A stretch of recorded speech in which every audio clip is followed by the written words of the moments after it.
We'll start with roll call. Board Member Ayala Quintero. Present. Board Member Holohan. Present. Board Member Olson. Here. And Board Member Wilson. Here. And I am here. Mrs. Olson, would you please lead us in the pledge tonight? Okay, shall we stand?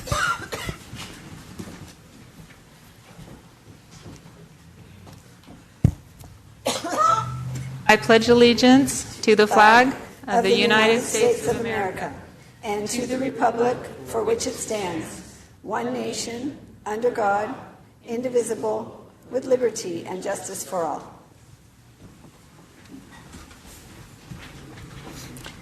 Thank you. Is there a motion to approve the agenda with flexibility? So moved.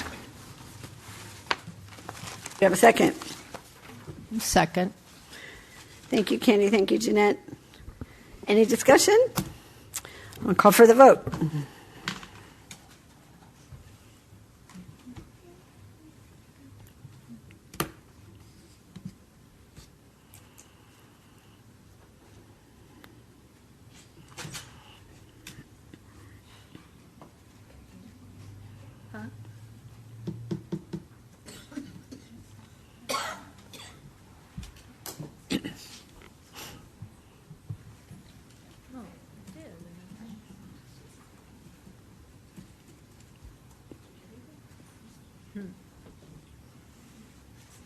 Mine's not showing up. Oh, there it is.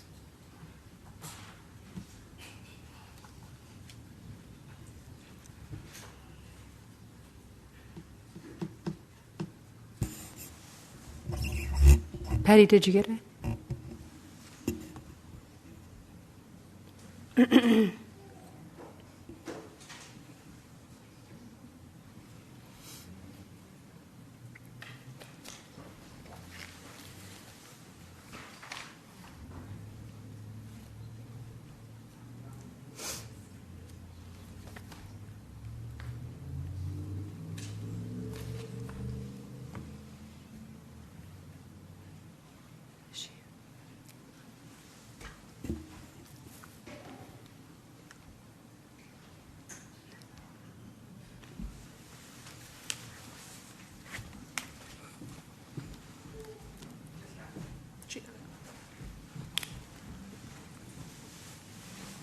Thank you. Motion carried, 5-0.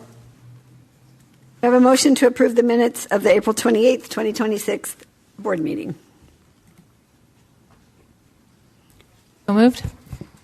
Second. Thank you, Candy. Thank you, Jeanette. Any discussion?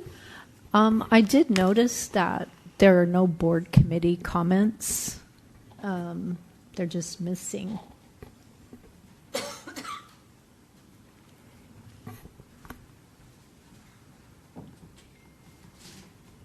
The published one? Yeah, in the book, page 13.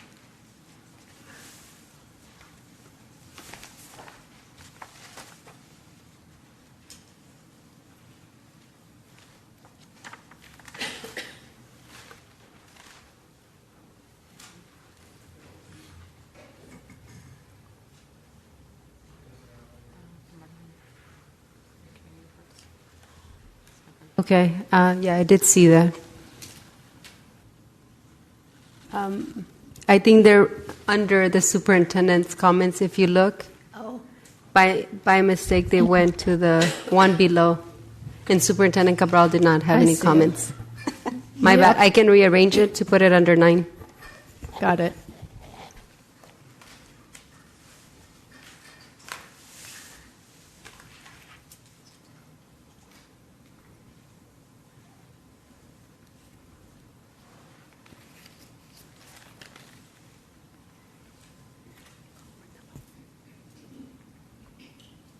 Oh, did I call for the vote? I'm sorry.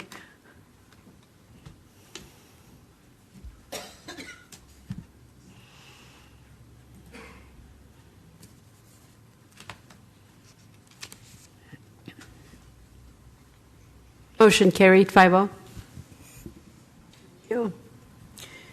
During closed closed session, the board unanimously took action to accept the superintendent's recommendation to approve compromise and release agreements regarding student number 2025-2026-0112.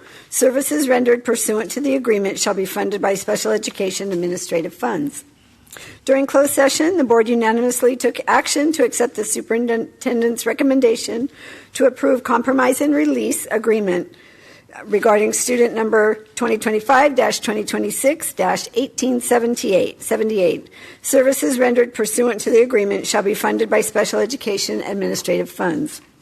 During closed session, the board unanimously took action to accept the superintendent's recommendations to approve compromise and release agreements regarding student number 2025-2026-5606. Services rendered pursuant to this agreement shall be funded by special education administrative funds. During closed session, the board unanimously took action to accept the superintendent's recommendation to approve compromise and release agreements regarding student number 2025-2026-4982. Services rendered pursuant to the agreement shall be funded by special education administrative funds. Now on to presentations, starting with our retirees. Mr. Cabral, are you ready?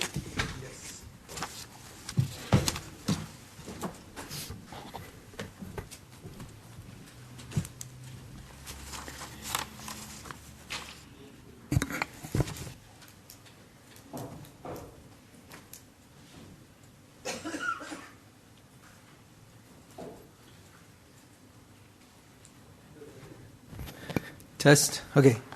Good evening, everyone. This is always a special time of year because we get to celebrate folks who have given their lives and careers to all of our students.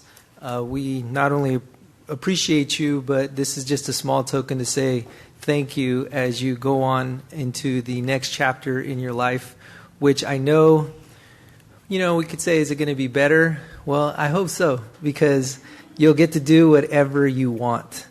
And that's what I really hope for you as a retiree, because I hope if I run into you, in 6 months and I ask you, what are you doing? That your response is, whatever I want.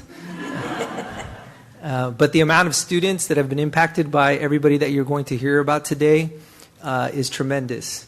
Not just the students who have graduated, but also any student that has entered any of our classrooms at any of our school sites. The adults that impact their lives has been just an excellent part of what we do here in Redlands Unified School District. And so thank you for coming tonight to allow the board to just share our appreciation for you. I am going to... Oh, there was a script I was supposed to read. Well, I think what I said was better. We do want to make sure that we take pictures as much as possible, and we do have not only your families here, but we also have folks that you've worked with and administrators who you have connected with. And so we're going to try to do this so that you can also take a picture with our board. So I'm going to say your name, and then you'll come up, and then we're going to recognize you, and then we do want to take a group picture with everyone. Okay? We're going to go that way? Okay. So our first one, 32 years of service. Let that sink in a little bit. 32 years of service. Michelle Astley, if you could please come up.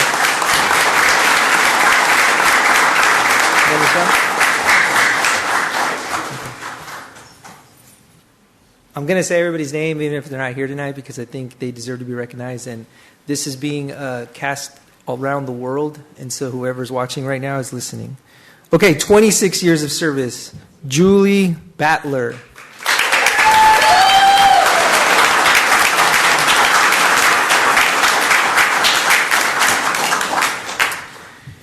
37 years of service, Wendy Best.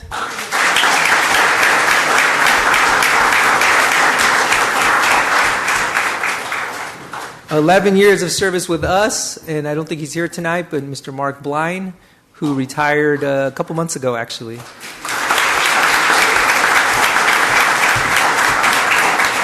He's already doing whatever he wants. Out of HR, Gina Circatini. Thank you, Lisa. Sorry, Gina. 26 and a half years of service.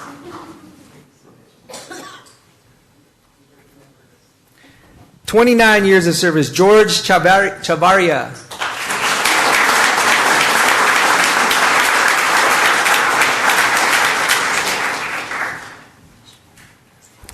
29 years of service, Jill Connolly.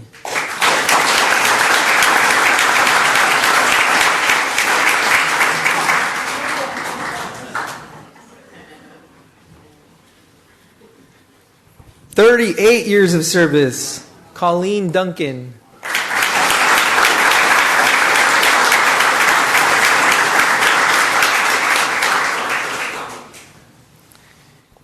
9 years of service, Paula Emick.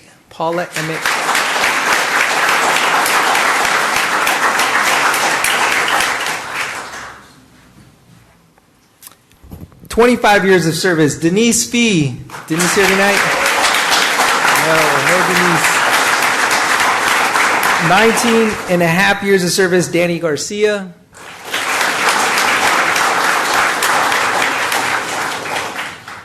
27 and a half years of service, Joseph Gianni. 31 years of service, Kevin Ha.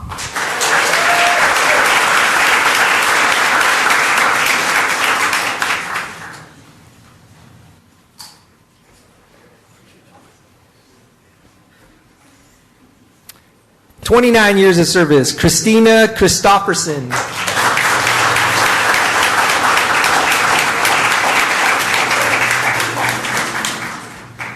10 years of service, Elizabeth Mejia. 9 years of service, Stephanie Socks. I probably said that wrong. I'm really sorry. I should have practiced. 31 years of service. She has been doing whatever she wants since December. Jennifer Sherman. Yes.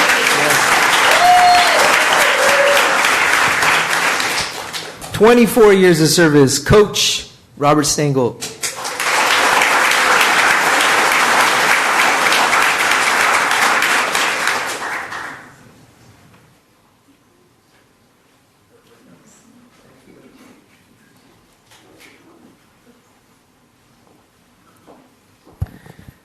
12 years of service, Robert, this is a different Stingle. It's with an E and not an A.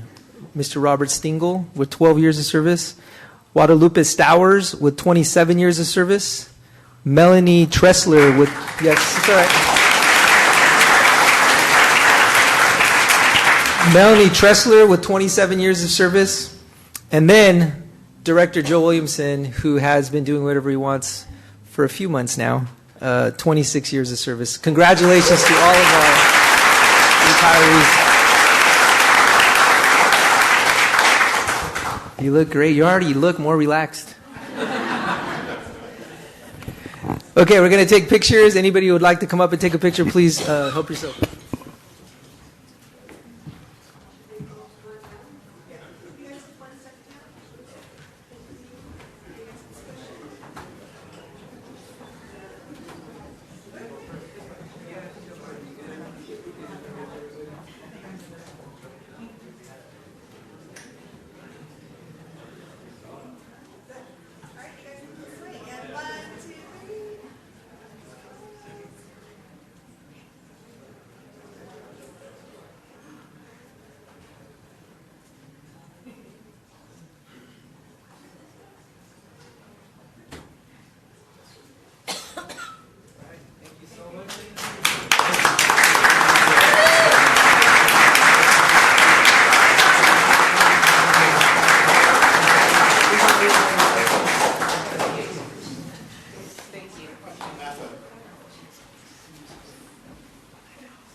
We have like refreshments, right?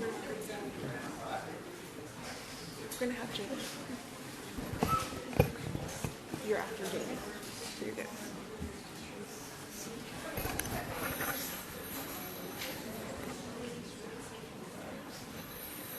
Okay. Okay, we have a couple of other recognitions, and then we will take a break so that we can have some refreshments and enjoy a little bit, and then we'll resume the meeting shortly after that. Okay.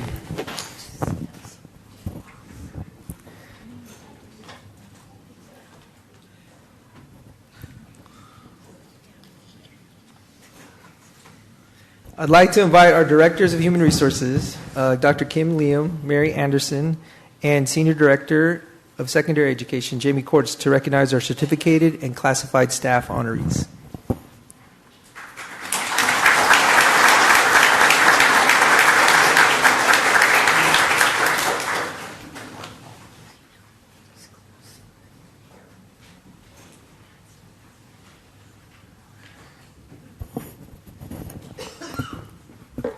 All right. Should I stay in fashion with, okay, flip around. Okay. Good evening to our board and our superintendent and to everyone here tonight. It is my honor, along with Mary Anderson and Jamie Kortz, to be able to recognize some very important people tonight. So we're excited to be able to recognize and celebrate outstanding staff in Redlands Unified School District. Tonight we honor individuals whose dedication, leadership, and commitment continue to make a meaningful impact in our classrooms, schools, and community every single day. We'll begin this evening by honoring our nominee for California Teacher of the Year, one of the highest recognitions an educator can receive in our state.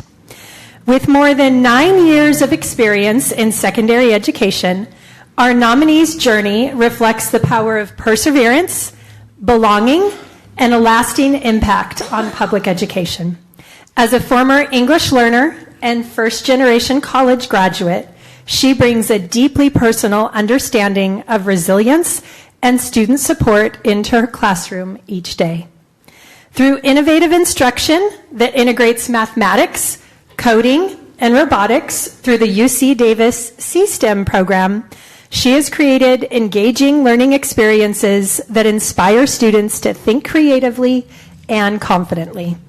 This year, we nominated Clement Middle School 6th grade math and science teacher, C-STEM teacher, Nellie Aboitis.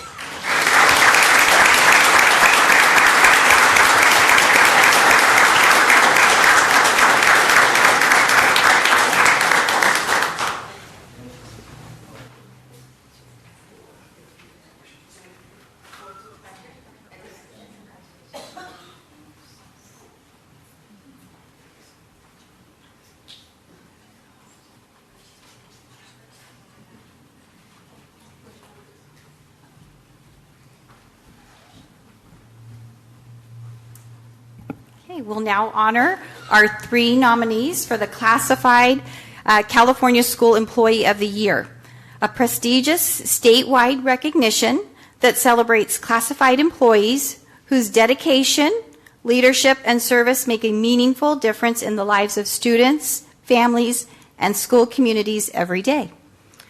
First nominee, serving Redlands Unified for the past 10 years, this systems specialist from our Technology Services Department has become known across the district for his calm leadership, innovative thinking, and unwavering support for staff and schools.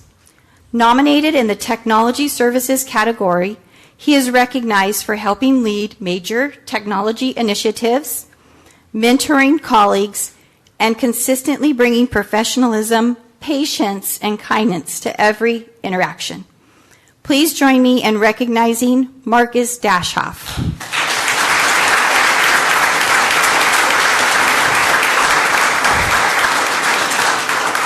Unfortunately, he's not able to attend tonight.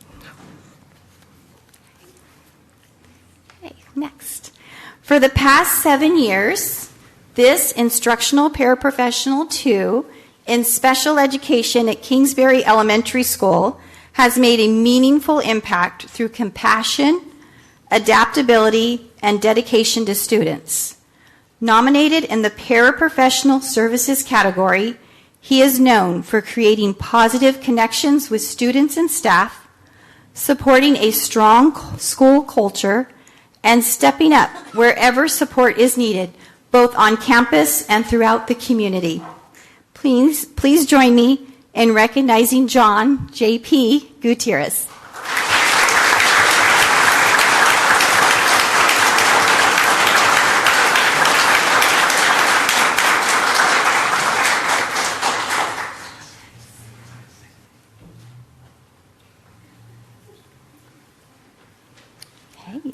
Next up.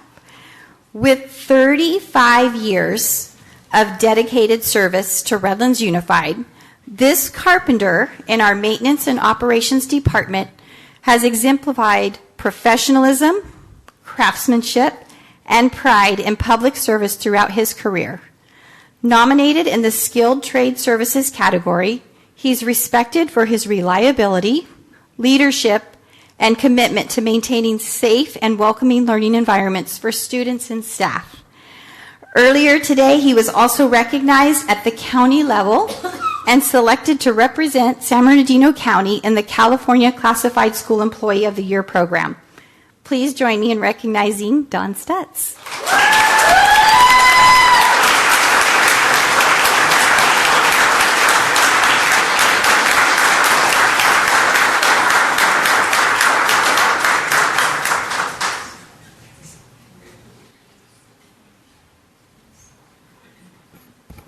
Well, good evening, everybody. It's my honor this evening to recognize the UC Davis C-STEM Teacher of the Year.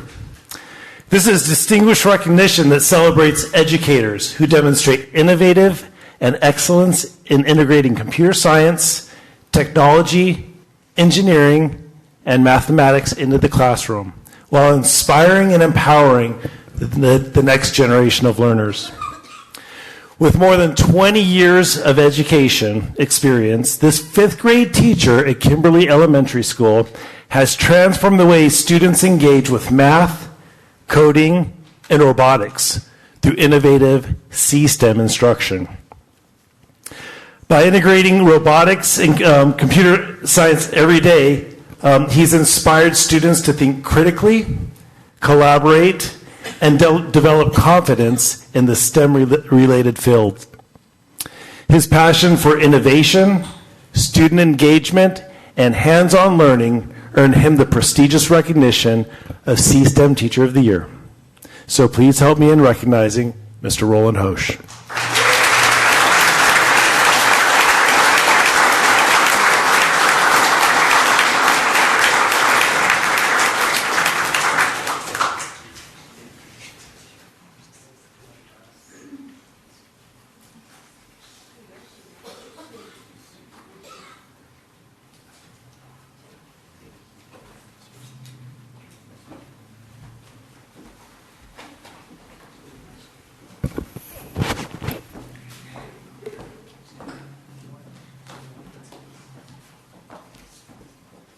If you're a supervisor of any of these employees of the year, if you could make your way up to take the picture with us, principals or directors that oversee our employees.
I have a lot to read on this script, so here goes.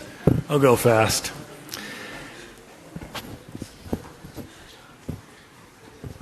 To all of our certificated and classified honorees and nominees, thank you for your dedication, passion, and steadfast commitment to serving our students, families, and school community.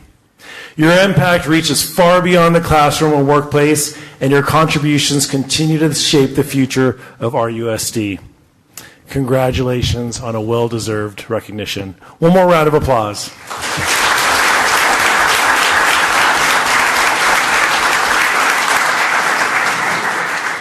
Okay, at this time, our board president, Ms. Michelle Rendler, will now recognize this year's student trustees.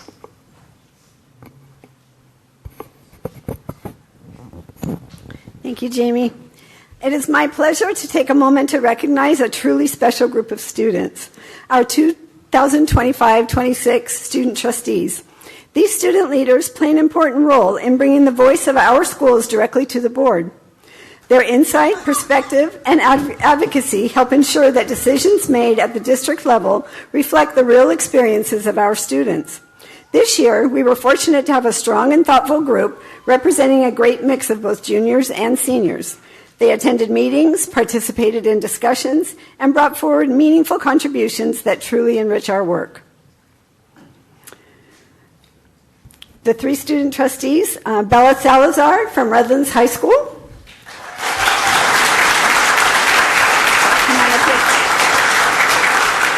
Aubrey Sean from Redlands East Valley High School.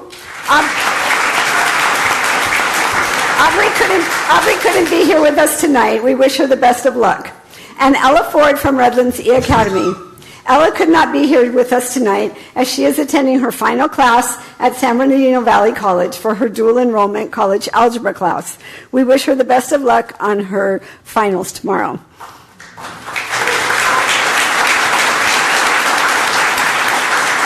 To all our student trustees, Bella, thank you for your leadership, your courage in sharing your perspectives, your commitment to representing your peers with thoughtfulness and maturity. You've left a mark on this district and have inspired us with your dedication.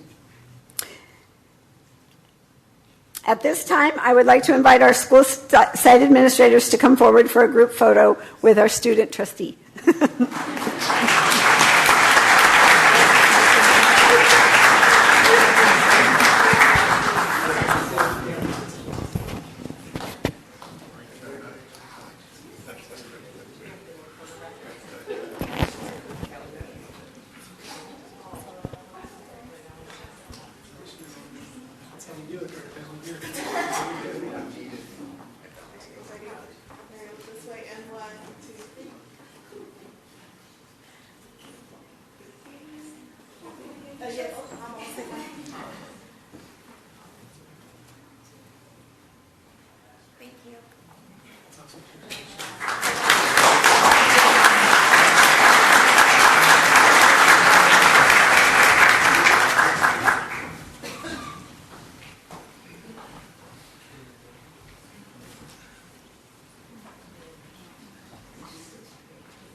Okay, good evening. My name is Doug McCasey. I'm the coordinator of athletics for the district. I'm very honored to be here showing appreciation to our outstanding athletes from each high school and providing you with a few updates on spring athletics in the district. So first, just to start with, we did have a pretty successful spring season. We had a total of 4 team championships, and we still have 4 CBL championships. We still have a few teams competing in postseason play, and we have individuals still competing for CIF state and masters. So I just want to highlight some of the league champions. Congratulations to the RHS boys golf team. They only had 1 loss this season in league, so congrats to Coach Hobson and the boys.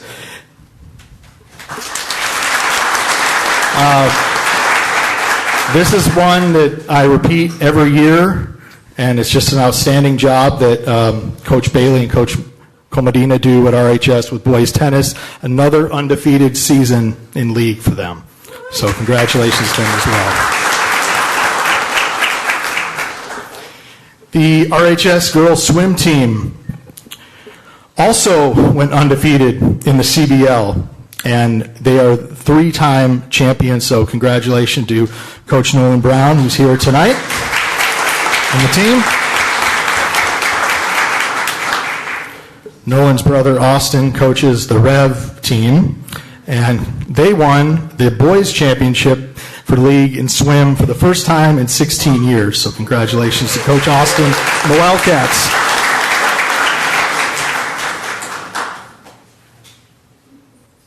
And now to our outstanding spring athletes. Each high school picks an athlete in their athletic department. They're not handpicked by me. And with hundreds of athletes competing each season, it's quite an accomplishment. And Orangewood has selected Jacqueline Gonzalez, Jr. as their outstanding spring athlete. Come on up, Jacqueline.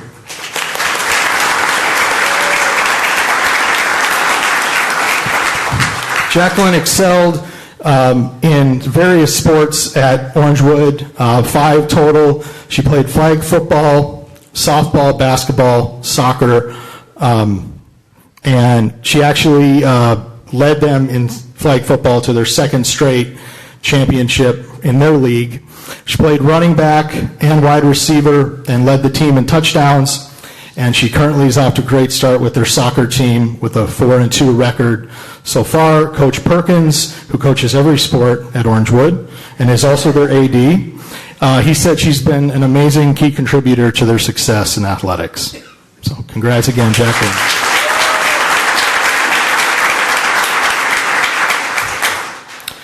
Okay, Citrus Valley has selected senior Adam Sanchez as their outstanding spring athlete. Come on up, Adam.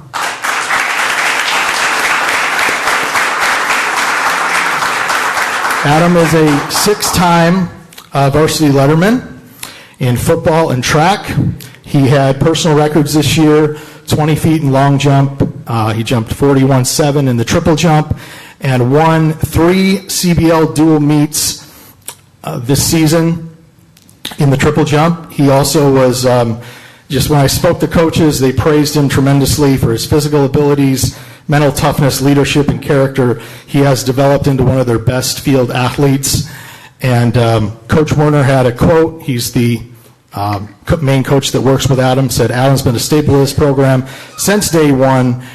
When it's time to compete, he shows up and delivers. So congrats again, Adam.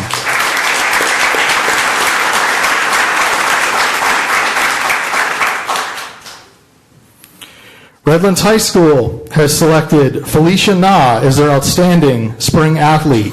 She is a senior. Come on up, Felicia.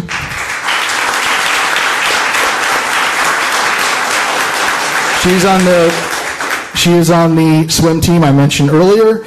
4-year letterman in swim. She has led RHS to 3 CBL championships, won 2 individual CBL championships as well, and the league 400 medley relay. She was undefeated in the 100-meter breaststroke in CBL and was a finalist for the CIF prelims. For 3 years in a row, she's gone to the prelims and finals, which is an outstanding accomplishment. Not many students are able to do that, even in 1 or 2 years.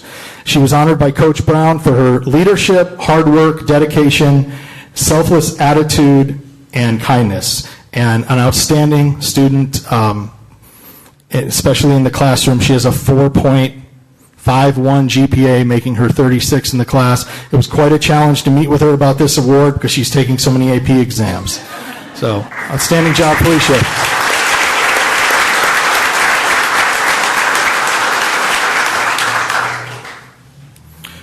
Redlands East Valley has selected Jada Nordby as their outstanding spring athlete. Come on up, Jada.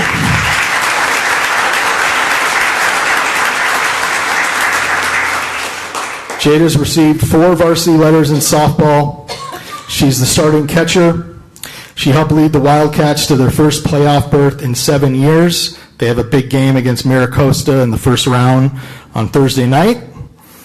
And she has outstanding statistics, batting average of 46. She had 35 RBIs, 11 home runs, Career total for hits, 102, including 35 this season. And Coach Solomon of Rev stated that Jada's been the backbone of the team this year. She's been a rock behind the plate, catching every inning of every game this season, and next year she'll be taking her talents to Citrus College, playing softball there. So congratulations, Jada.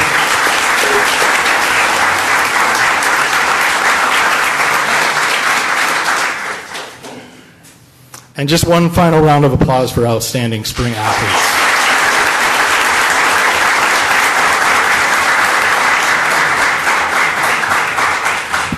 Principals, if you could make your way to the picture.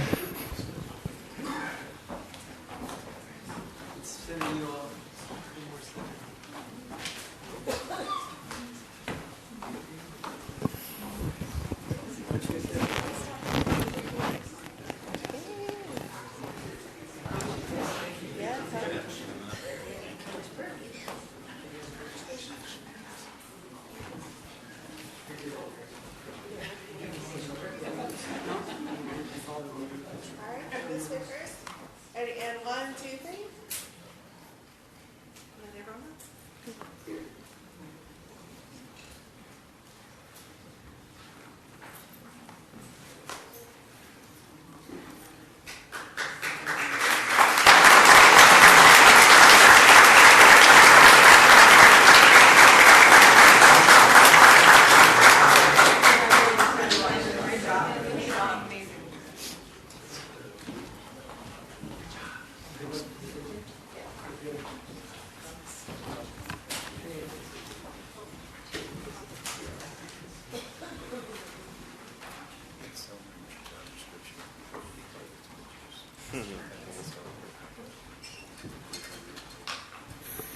Wasn't that fun? Congratulations again to all of our retirees, to all of our employees of the year, and to be representing the county. We thank you so much for your work. We have a small token of appreciation. We're going to take about a 10-minute break. Please, everyone who is being celebrated tonight, help make your way to the back. We have some pastries and some refreshments, and plenty of pictures can be taken at this time. We'll try to get the meeting back around 6:50.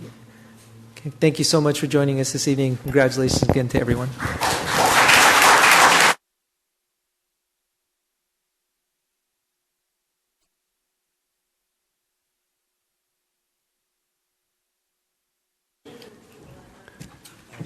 We'll be moving on to association reports, starting with RTA. Mr. Caperton, are you ready?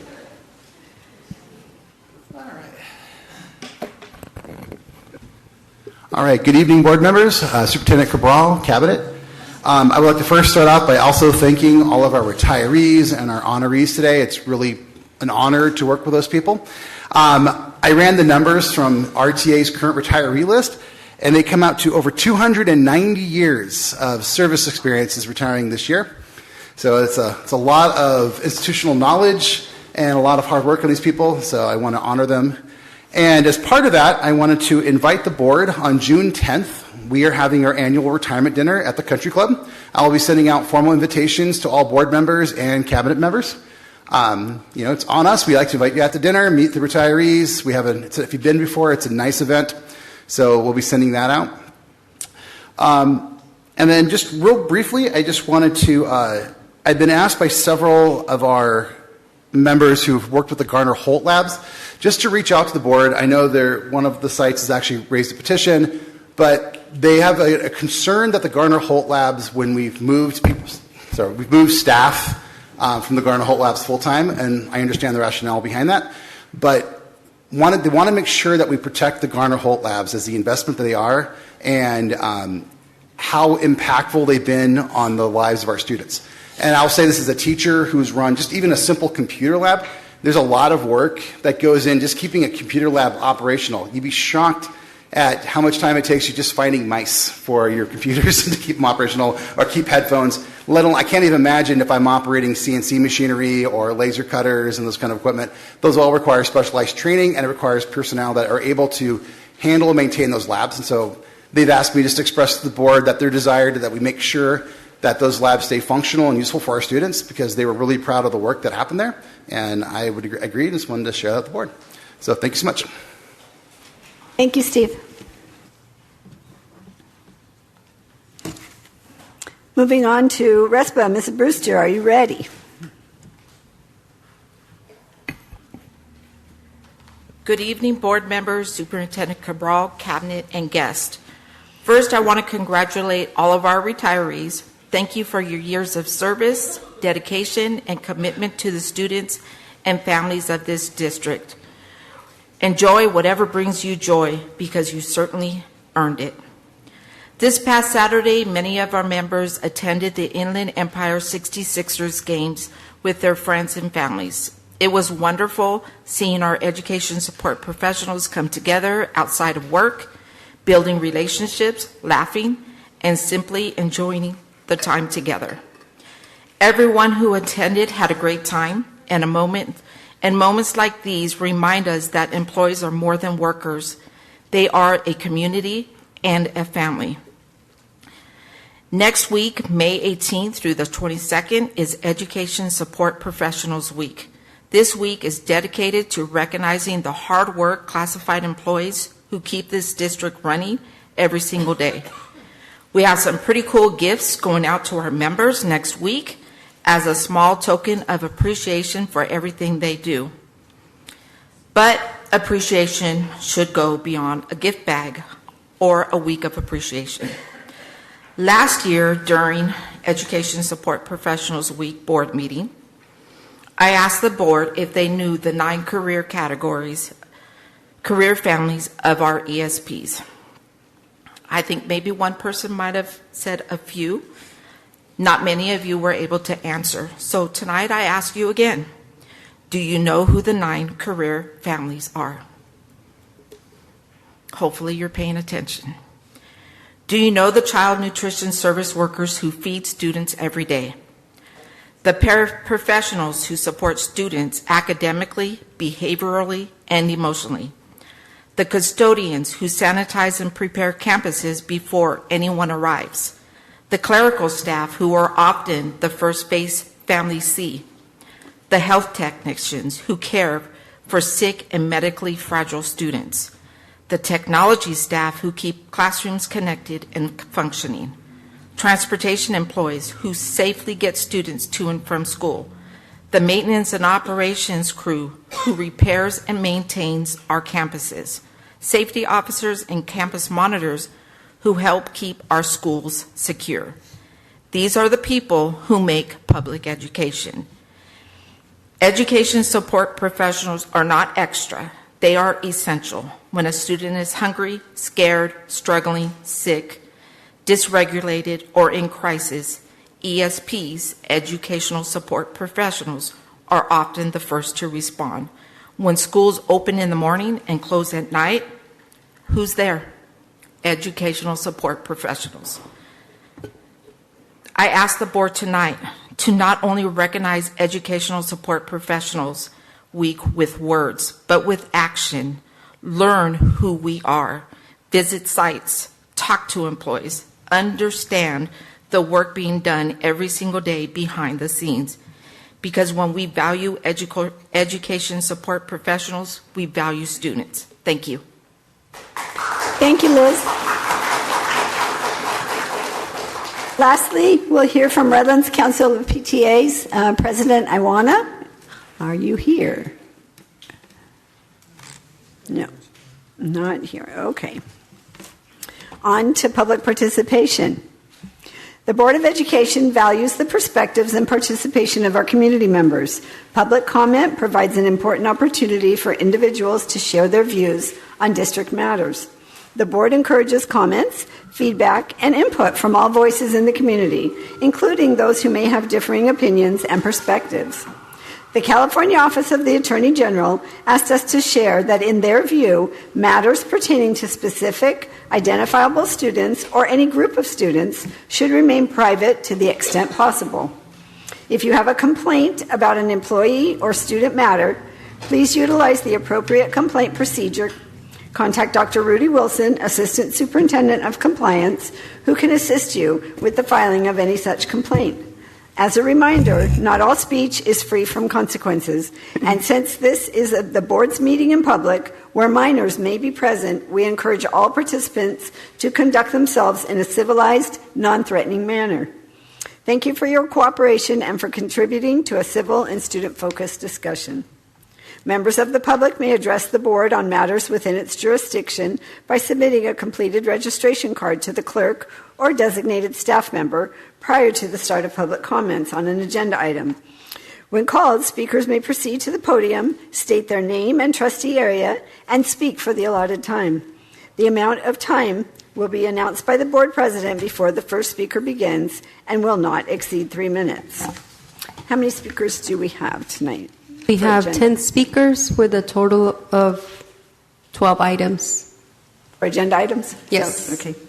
All right, so we'll have 3 minutes per person. I'll call the first people. Michael Pacer with 2 items, Myrna Cardenas with 1 item, and Erico Grossman with 1 item. Welcome, Michael.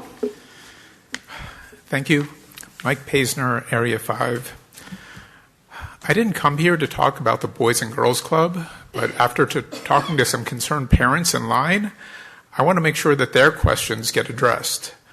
So some of the questions I heard on that topic: why is the district changing from the YMCA to the Boys and Girls Club?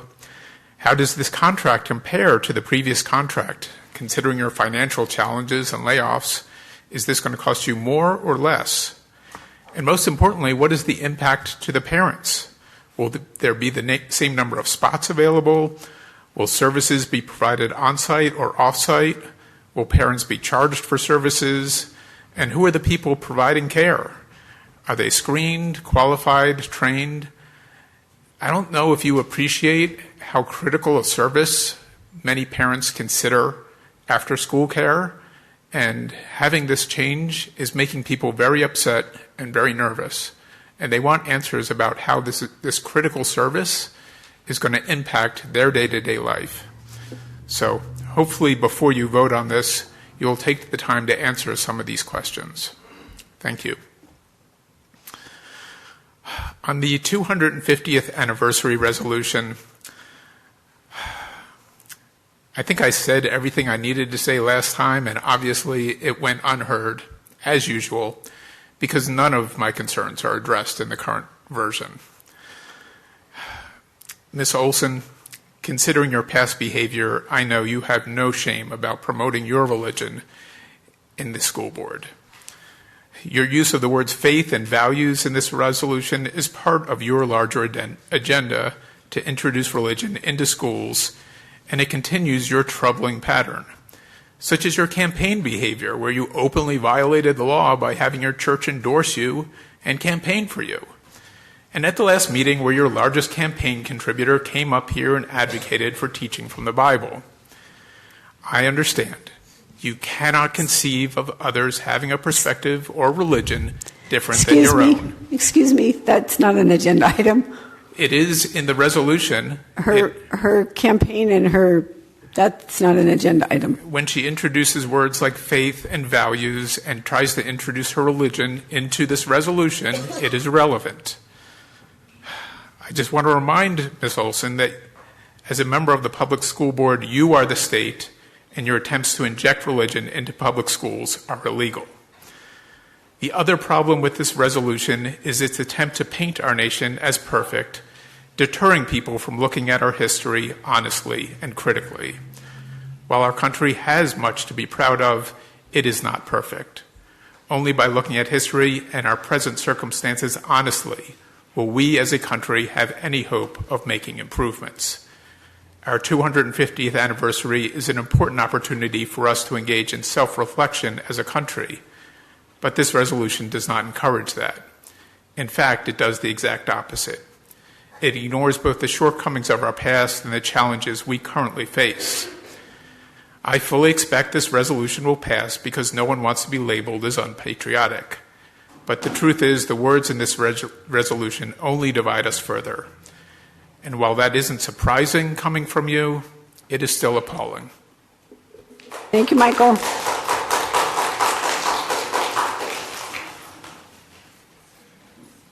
Myrna? Welcome, Myrna. Good evening, board members. I'm here to pretty much just let you know that I'm here in support of our after-school program and how critical it is to have a program like them be with us. My children have been with the program for many years since elementary, and they have provided the support, the care, the safety that they feel within the program to be part of it. And so it makes me nervous to think that what's the resolution, like what's going to happen after this program is not available and after like our people that represent the program are not going to be part of it.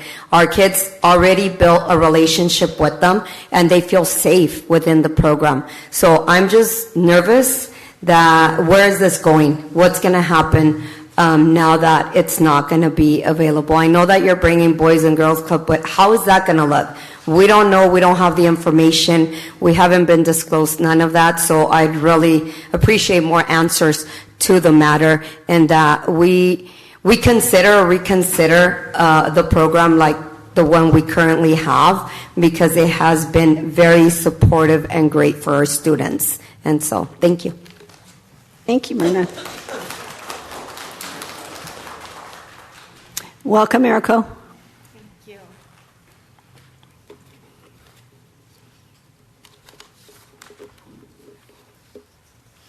Regarding celebration of America's 250th anniversary, I want to say that I love this country. I'm deeply grateful that I received my education here in the United States, was able to build my life here, raise my children here, and see them receive a wonderful education as well. However, with the ongoing war and the impact of immigration enforcement, it is incredibly difficult for me to bring myself to celebrate. We have students and staff members who are directly affected by these realities. Just recently, I was speaking with a staff member who has lost contact with her parents and siblings because the phone line has been shut off due to bombing. She's deeply worried about her family, yet she continues to show extraordinary dedication in her work in a special education classroom that is severely understaffed. I also saw a photo of a student protesting downtown, holding a sign that read, "Return my father." My heart truly breaks for them. Additionally, I hope our district does not repeat what Chino Valley School District did by allowing political organizations to be involved in such a celebration. In that case, a speaker affiliated with neo-Nazi was invited, and the district made the event part of the regular school assembly without notifying parents or giving them the option to opt their children out. Parents who chose to keep their children home were then criticized for supposedly skipping school or hating America. This kind of narrative is deeply dishonest and runs counter to the values of transparency and integrity. I sincerely hope our district chooses to uphold those values and maintain its integrity. Thank you. Thank you, Erico. Next, we have Hannah Almaraz, Gladys Alvarez, and Addison Lohman. Welcome, Hannah. Hello, good evening. Thank you for having me. I came today in regards to the Clement Middle School ACES program that is no longer. So my name is Hannah Almaraz. My student attends Clement Middle School. I am speaking today in hopes for the consideration of reversing the decision to close the ACES program. ACES greatly impacts our families in a positive way. There are many benefits to this type of care being provided by Clement. ACES provides a structured setting for our students to attend, while full-time working parents like myself are able to finish our workday with peace of mind, knowing our students are well taken care of, completing their assigned homework, and engaging in a positive setting with their classmates. If ACES is taken away from our school, it will make a drastic impact. I work in San Bernardino for the county, Monday through Friday until 5:15. If my student doesn't have on-site after-school care, I am unsure where my student will go daily or who will be able to pick them up. The stress and uncertainty of closing ACES is deeply felt by not only myself, but other hardworking families who depend on the on-site after-school program due to our work schedules. Sorry, I'm nervous. The closure of ACES will also make a significant impact on the ACES staff. The staff are dedicated, hardworking individuals who are creating a lasting impact on our students. Removing ACES not only removes jobs from the staff, but also removes the staff from our students' lives. The closure of ACES will greatly negatively impact not only the hardworking families like myself, but also the dedicated and caring staff, and most importantly, our students. Please consider us all in your decision to remove such a positive impact ACES has provided us. Thank you. Thank you, Hannah.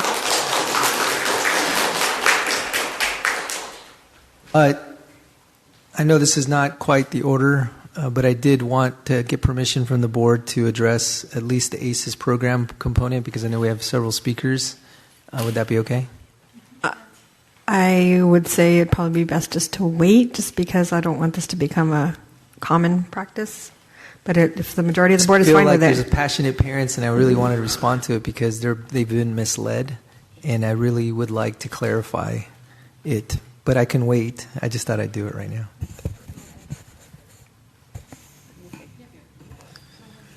Okay, just so that, and I know there are other speakers, and we do want to hear from you, but I assure you the ACES program is not going away.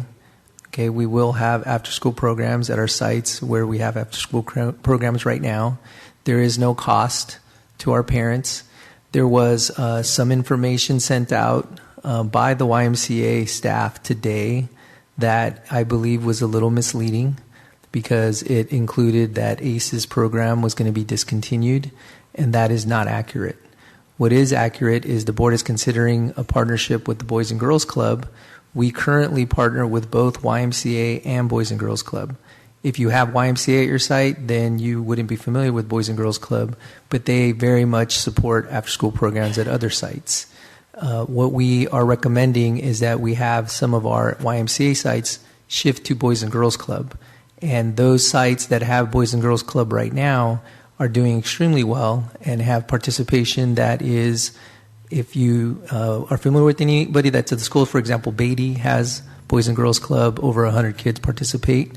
It is a tremendous program that is free, and you will also have the opportunity next school year. And so I just wanted to clarify that for anybody that's coming up. To our parents, we are going to have after-school programs for your kids at your sites next year. Thank you. Next up is Gladys. Good evening to everyone. Welcome, Gladys. Yeah. So specifically Clement Middle School, are you having YMCA or are you having Boys and Girls Club? We are proposing that Boys and Girls Club be at Clement Middle School, just like at Beatty. Okay. Now, is that on site or are they being removed? I apologize. Point of order. This is exactly why I didn't want to do this right now, because we're going to get into a question and answer. This is not directed towards you, but unfortunately, like, this part of the public comment is not for going back and forth questions and answers, and I didn't want to set a precedent. I would love to talk to everybody about the ACES program, YMCA, and we can do that immediately after this, or I can have one of my staff, specifically Assistant Superintendent Buck Miller, meet with all of you that are here tonight to provide clarity so that you know that your kids are going to be taken care of next year. Okay, thank you. We just wanted to voice out that we really appreciate the YMCA ACES program. And I had a bad experience with Boys and Girls Club in the past. So if I had a vote, I would say YMCA program at our school. And also, my child is moving on to high school, and I want to ask the board, why aren't there any after-school programs at the high schools? Does anyone have an answer for that, or? Okay. Yeah, that would be appreciated as well. As a single working, commuting parent, it's very concerning to me that I think I heard that there's no after-school program at the high schools. So I'm not sure what's going to happen with my child now. So I wanted to just put that out there. Thank you. Thank you, Gladys.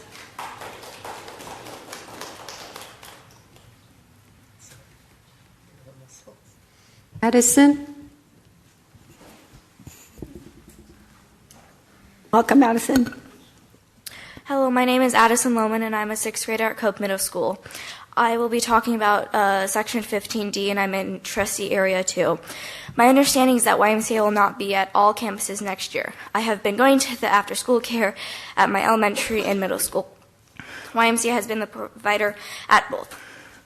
I wanted to let the school board know that I have always felt safe and understood by the YMCA staff. They have always put on fun activities for holidays and have been inclusive for all religions. As a student, I've always seen when students who aren't in the after-school program run off and do dangerous things. At my middle school, it is staying the same, but what about the other schools? Will they have an after-school program? And if the YMCA isn't a good fit at some schools, then why is it a good fit at others? Can I talk about my next topic? Okay. I think she only had one topic. I think your other topic is for the regular public comments. Okay. That's at the end of the towards the end of the meeting. Thank you. Thank you. Next, it's Kate Appleby with 2 items, Dale Broom and Rebecca Lohman.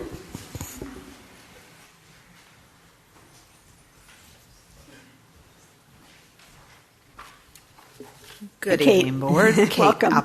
Thank you. Kate Appleby, Area 4, 16B and 18C. So I have to share that when I read the revised resolution for celebrating America's 250th anniversary, I had to pull out the previous one and do a side-by-side comparison because there are wild changes, both good and some questionable. But I do want to highlight a few things. First, I understand this is a draft, but I'm hoping you can explain why in a draft you have the title being designated September 2026 or August through December 2026, but yet it seems like you made a decision in item number 2 that it would be the month of September. I'm sure it's just a clerical error. As I said, this is a draft, and you might change it. I do, however, in that number 2, take great offense with the line, when student and staff energy is high. Our RUSD students and staff have high energy every single month, and singling out September because it's when their energy is high is just rude to our staff, to our students, and quite frankly, has no bearing on this entire proposal. Number 3 there talks about patriotic assemblies, lessons, discussions, essay contests, but doesn't talk about any of the essay contest topics like it does for the other elements. And so I'm wondering what those essay topics would be. As a parent, I would like to know that. It also, interestingly enough, removed from projects honoring veterans the additional phrase, and civic leaders. And I'm wondering why you made that change. I would like to look at this in the light of Board Policy 6115, particularly Section 5, which states that district and school-sponsored events and activities must align with the district's educational goals, promoting civic understanding without emphasizing or endorsing particular political, social, or religious beliefs. As a parent, I want to know how I will be informed about the topics of those assemblies, those lessons, those discussions, those essay topics, those projects, and those events. Following with that, the first paragraph of Board Policy 6144 states that instruction concerning controversial issues has to engage with respect for others and understanding and tolerance of diverse points of view. Given the current dissentious political environment in the United States of America, will teachers and staff be trained in explicit, topic-specific, age-appropriate ways to foster and maintain that respect for others and that understanding and tolerance of diverse views? 18C. Your final layoff resolution for classified staff seals the fate of our elementary school libraries with the layoffs of all the elementary library staff. Superintendent Cabral has shared that the first goal of the district is literacy by grade 3. This is a solid educational goal, but learning to read requires access to a variety of materials, and becoming a lifelong reader requires the support of people who know how to connect readers and books. Is it possible for classroom teachers and classroom libraries to provide both books and support? Sure, but it will be inconsistent. Classroom teachers do not have the depth of book knowledge that library staff do. Classroom libraries vary widely from teacher to teacher, often dependent on the willingness of teachers to spend their own money on books. RUSD has spent money buying books for the elementary libraries. Without library staff, those books will sit unread, collecting dust in closed school libraries, or they will disappear due to loss or damage if classroom teachers are encouraged to use the unstaffed school library. So I'm offering you this challenge. Superintendent Cabral and every single board member, between now and the end of the year, it's very, very busy. But you know from this room, Candy knows from talking to her constituents out on her walks, that not every parent can show up here. You owe the parents and families of our elementary students an explanation as to what they are going to lose when you cut their school libraries. Because by cutting staff, you've done that. So my challenge to you is to schedule 2 meetings at every single elementary site. That meeting should be led by Superintendent Cabral and the board member who represents that district. You need to look them in the face. And I 2 meetings, 1 meeting during the school day, 1 meeting after working hours, so that all parents, regardless of their working situation, can be there. During that meeting, you need to state to them how losing access is going to help us meet our goal of literacy by grade 3. You need to state explicitly what they are going to lose when their school library closes. I don't want to hear anything about budget. If you want to bring Director Hill with you, that's fine. He can stay after for the Q&A about budget decisions. But I want you to look them in the eyes and be brutally honest with them, because you owe it to them. Here's the challenge. I have my First Amendment right to free speech. You either do this, or my summer project is going to be making sure every elementary parent in RUSD knows exactly what you did. Thank you, Kate.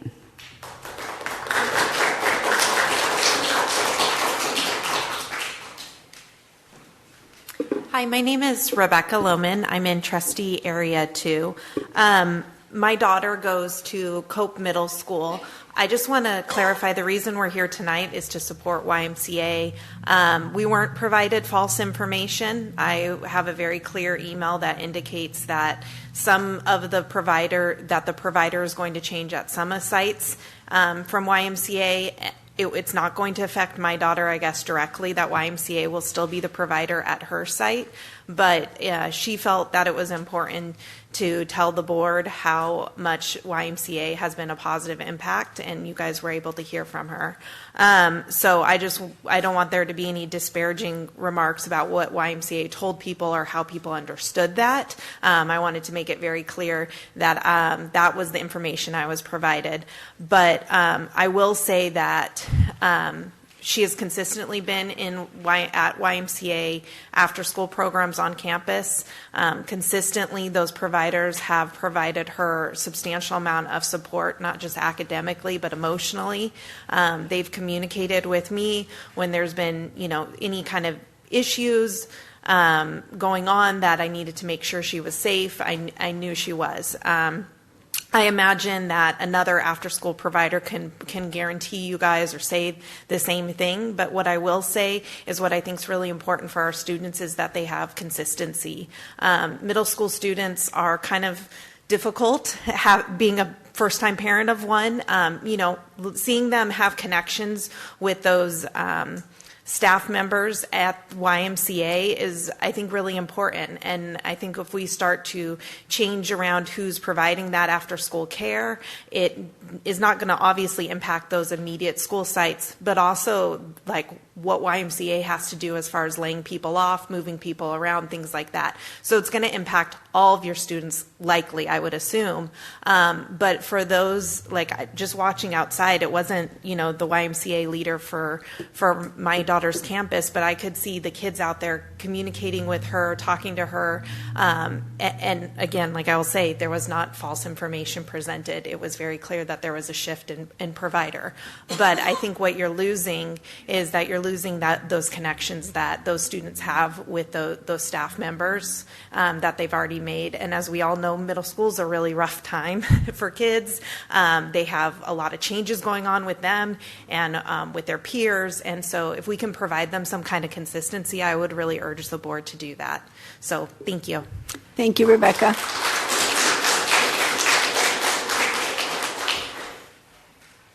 Dale? Yes. Welcome, Dale.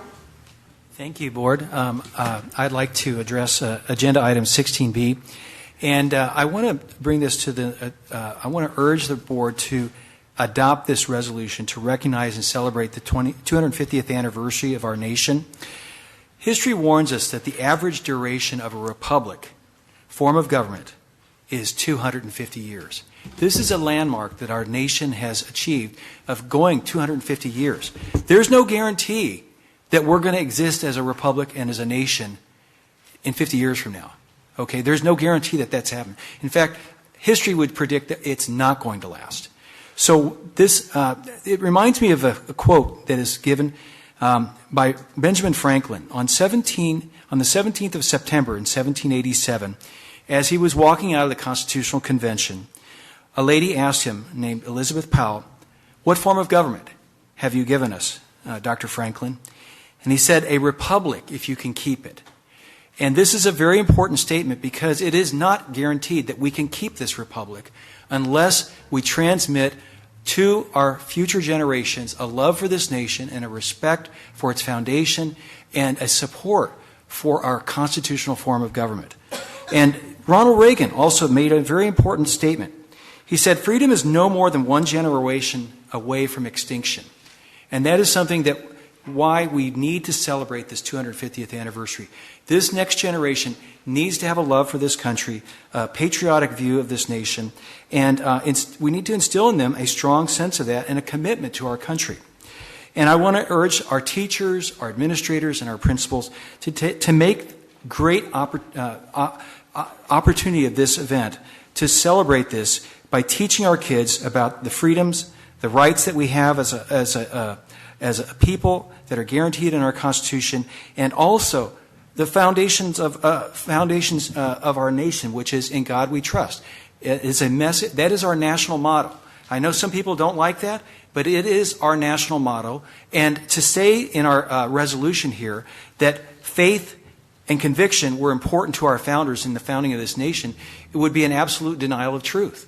This is absolutely true, and we should keep that statement in our resolution because it was principle in founding this nation. Okay, and also this statement does not promote a state religion. Okay, separation of church and state is not in the Constitution and it's not in the Declaration of Independence. Okay, and that statement was only to protect the churches from invasion and control by the state. Okay. So what we need to do is make sure that we promote the concepts of "In God We Trust," "E Pluribus Unum." That's what is on all of our coinage, okay?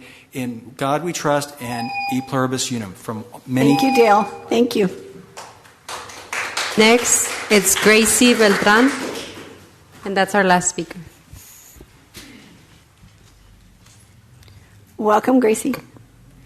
Hello, my name is Graciela Beltran, and today I'm speaking on why we should not change vendors for after-school care. I've been in after-school programs ran by the YMCA since first grade. The after-school programs ran by YMCA have taught me lots of skills. In Section 15D, it said that after-school program sites at some schools would be taken over by the Boys and Girls Club franchise. Out of the YMCA and the Boys and Girls Club, which I have both attended, I would choose the Y. Since I've attended both, I can definitely say that since I've joined the Y, I've learned lots of new skills. like art skills, teamwork, sports, and how to make new friends. I've always felt and seen at YMCA that staff ensure that all students are treated equally, fairly, respectfully, and kindly.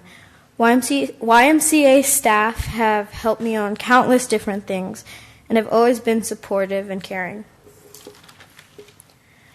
When I was enrolled in the Boys and Girls Club, I found there was not a lot of structure. When I went to the Boys and Girls Club, I would mostly sit in a chair and read the whole day. With ACES, I'm constantly encouraged to try new things through fun activities and different schedules. COPE YMCA has shown me how to create healthy recipes, learn how to play drums through bucket drumming lessons, and how to draw better. Overall, YMCA has always supported me in lots of different ways that Boys and Girls Club has not. I feel safer and better enriched when I was enrolled in the after-school YMCA throughout the years. Thank you. Thank you.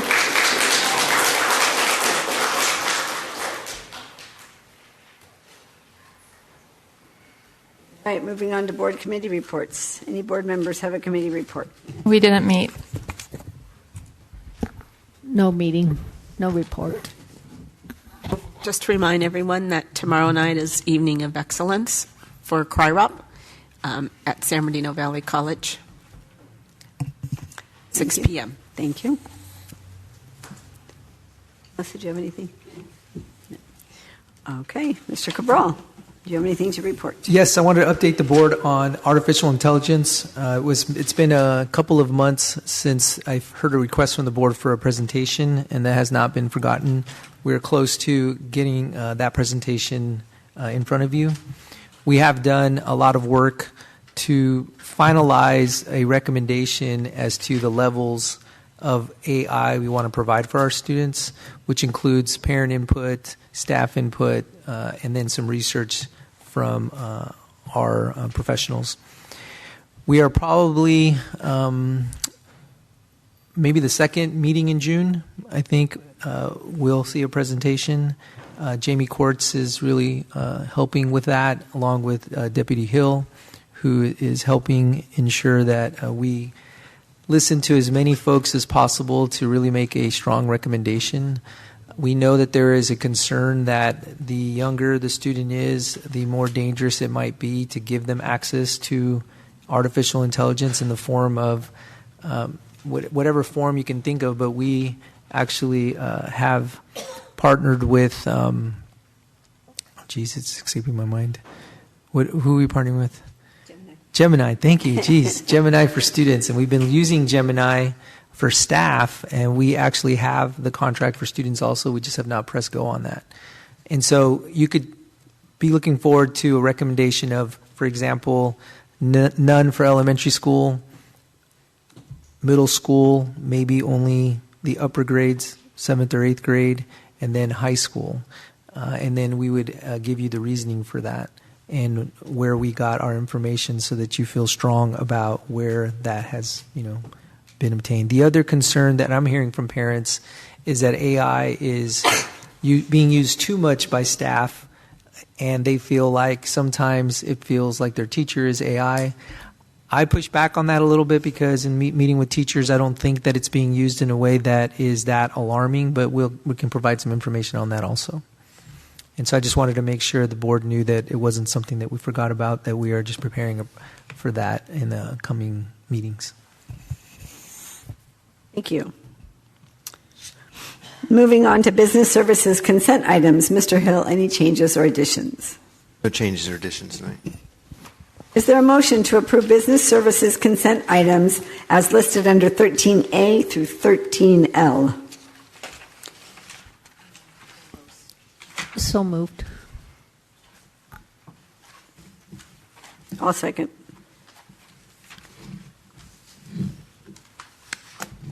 Any discussion? Yes, I'd like to pull D and E separately, please. Vote on separate. D and E. Agreement with Red Rover? D. I'm sorry, I'm in the wrong one. I'm waiting for the next. I'm sorry. Oh, okay. So nothing in good. this one. I'm good with this one, and I just want to say congratulations on finally getting the press box at RHS. That's, yeah. It's about time. It's about time. No other discussion? I just wanted to comment that regarding the agreement with Tyler Technologies to provide the Drive onboard student transportation tablet software, I really love the sound of that program and the fact that it will allow parents to track where their child is, if they got on the bus, where the bus is at. I think that's a great program to have. We'll call for the vote.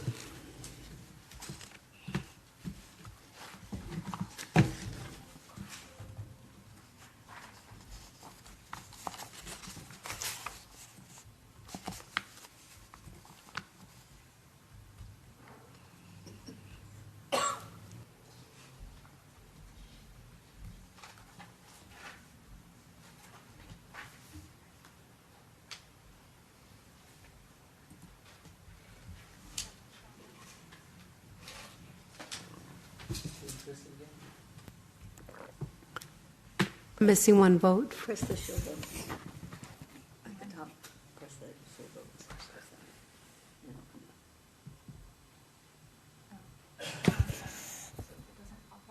Motion's carried, 5-0.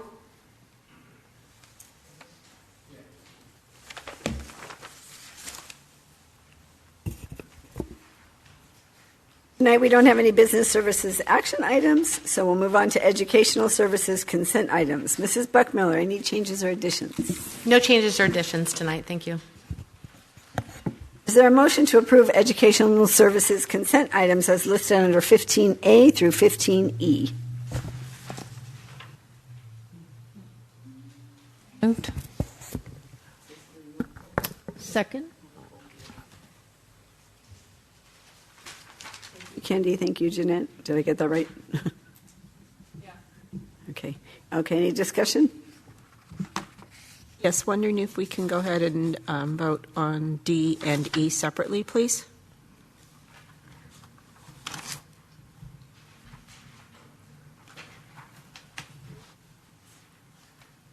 Are you able to set that up?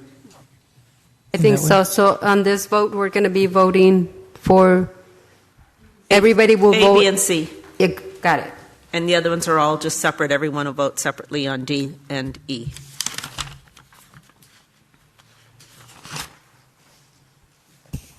Okay, any more discussion? All right, we'll call for the vote.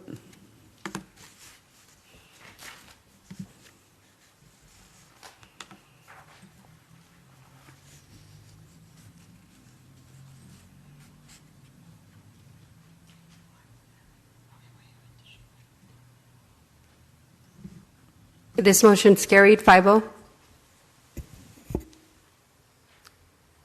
D and E, right? Now I need a motion to approve educational services consent item 15D.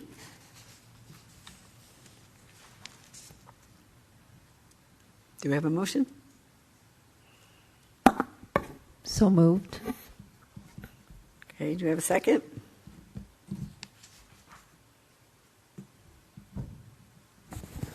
Second. All right, any discussion on this? All right, we'll call for the vote.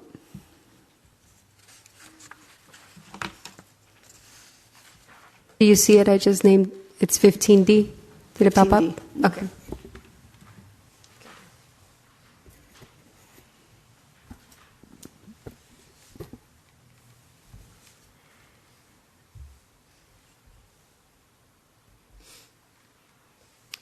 Motion carried with the ayes being President Rendler, Board Member Wilson, Clerk Ayala Quintero, and Board Member Olson, and Vice President Holohan abstained from the vote.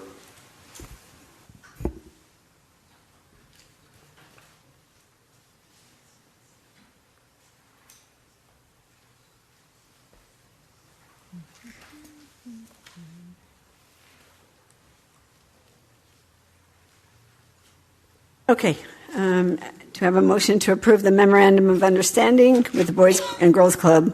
That's item 15E.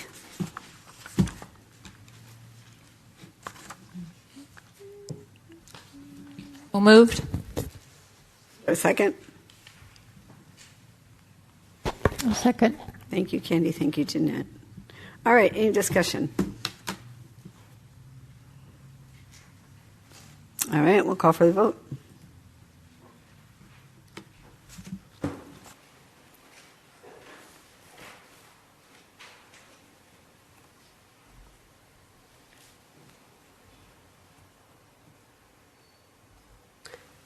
Motion carried with the ayes being President Rendler, Board Member Wilson, Clerk Ayala Quintero, and Board Member Olson, and Vice President Holohan abstained from the vote.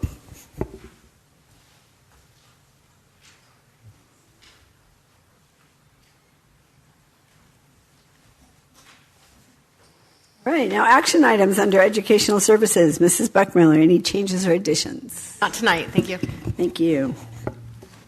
Do I have a motion to approve the stipulated expulsion regarding student 2025-2026-29 through the remainder of the second semester of the 2025-2026 school year, with the first semester of 2026 to 2027 school year suspended? So moved. I'll second. Any discussion? All right, we'll call for the vote.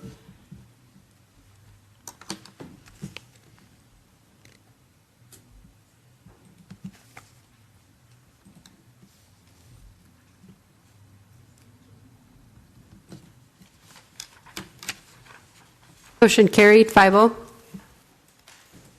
Is there a motion to adopt resolution number 2025-2026-31, celebrating America's 250th anniversary?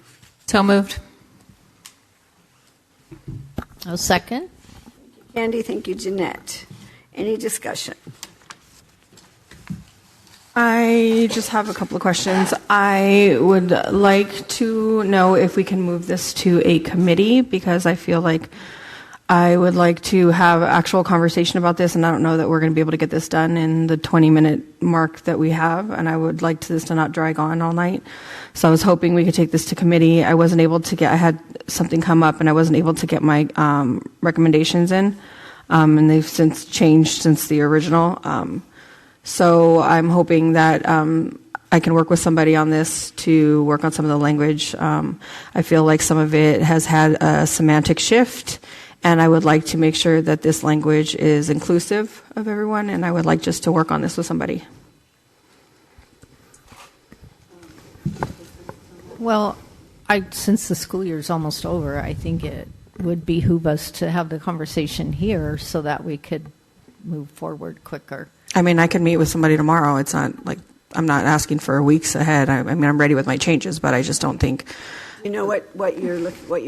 I am, but it's kind of complicated, so I don't know that it's going to take the 20 minutes just to explain, and I just have questions about it, so I would hope that we could. I mean, I would like to give a committee another chance so that we can show that we can work effectively together, and I want to just have an actual conversation, because I feel like sometimes when we're in this situation, we can't.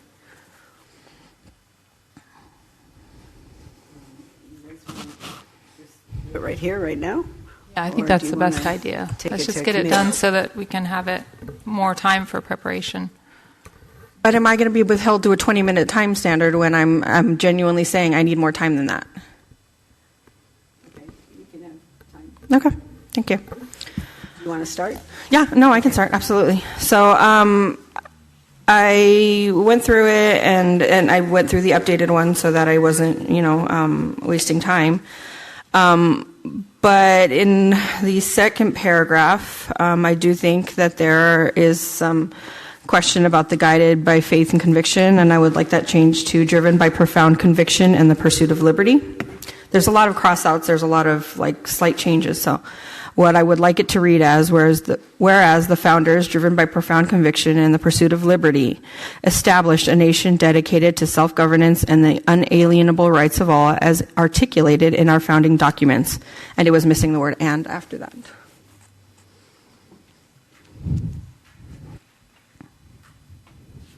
Oh, they're all are missing and. A number of them are, not all of them. Consuelo, do we have any hard copies of this document? It was in the agenda. It's in the agenda. It was in the agenda. It was loose, so I must have left it at home. Oh. Because it's not in my book. But I can share. The way that, just for logistical purposes, this draft was a result of combining a few recommendations, and so it doesn't really, it's not really owned by any one No, I person. understand. Yeah. Which I'm pointing out only because in order to come up with it's not like it was drafted by one person and we can say, do you accept that change? It would have to be something that we collectively agree, which we can only move forward if we just straight vote, not like action item vote, but just like, okay, we just heard an edit. Would everybody like to accept that? And then we all vote. And then that way we can move forward or not. So would anybody like me to read it again? Yes, please. Okay. Whereas the founders, driven by profound conviction and the pursuit of liberty, established a nation dedicated to self-governance and the unalienable rights of all, as articulated in our founding documents, and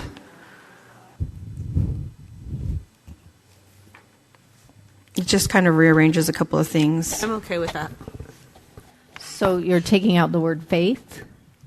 Yes, only because they were different faiths, and I feel like right now, again, there's been some semantic shifts, and I just really think that, we don't know what they were driven by, but really, if it was their faith or if it was their conviction, but it just felt a lot more inclusive that way. Okay, can you read it one more time? Yeah, no, absolutely. Whereas the founders, driven by profound conviction and the pursuit of liberty, established a nation dedicated to self-governance and the unalienable rights of all, as articulated in our founding documents, and. All right, so we can bring it to a vote then? I just have one question, because this was in the original. Where did this whereas come from?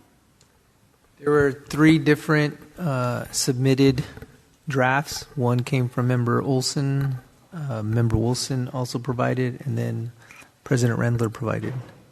And so it's a combination of all 3. So I'd have to look at everybody's draft to know exactly where that sentence came from.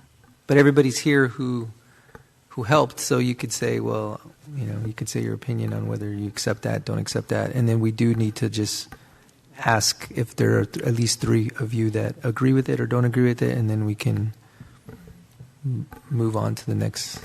Once again, I can go back to a committee. I'm happy to give everybody a copy of my draft to see. I think we should vote on the edits one by one and get through it. I'm just visual. You're learning that. All right, so are we just going to do I would say we could do a thumbs up because this is not an action. We're working on a draft. Ultimately, we'll have to make a motion. Okay, well, did anybody have any changes, suggestions to that? I like guided by faith because we were one nation founded under God. So it doesn't push a religion or push religion on anybody. The founders were founded one nation under God, indivisible.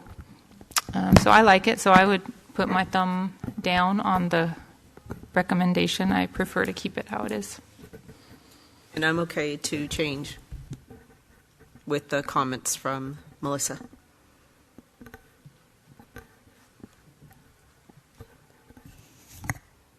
I'd like to keep it the way it's written. I like it. I like the way it is written. So this is exactly why,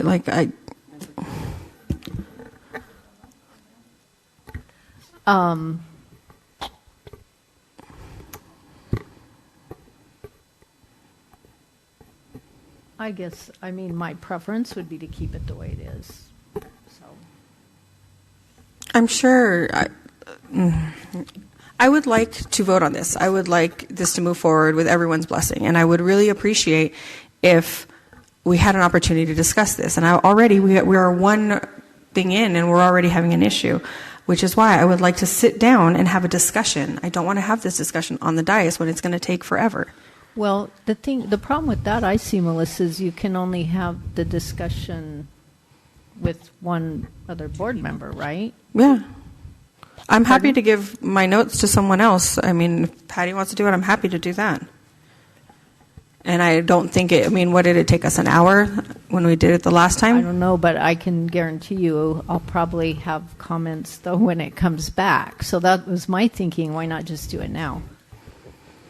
I think we had the majority of us agreeing to hammer it out now. So we've gotten through the first we haven't, though. 2 paragraphs, and then what's the next one? We haven't, though, because we haven't come to an agreement.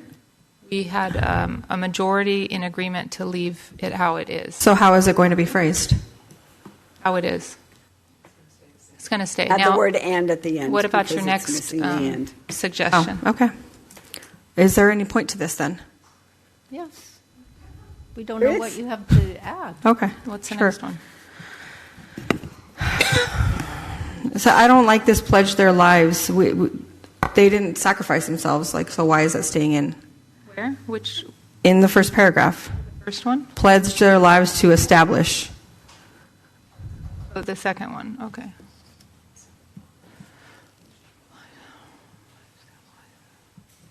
Well, I don't know. Maybe there's a different word, but I think the intent is that they pledge to How about pledge to establish? do everything they can during their lifetime to I'm fine with establish. that. If you want to say pledge to establish, that sounds fine. Ah, thank you. Do you want to do that, Melissa? Thank you. Does anyone? Yeah, I'll take one. They pledge A nation dedicated to self-governance and the unalienable rights of all. I haven't. Thank you. And I don't know that enshrined is the right word. Articulated as it's there's lots of documents. What paragraph are you on now? Still the first one. Well, it's the second one, yeah. It's the second paragraph. As what in our founding documents? What's a word? As articulated in our founding documents. Articulated? Okay, I like that.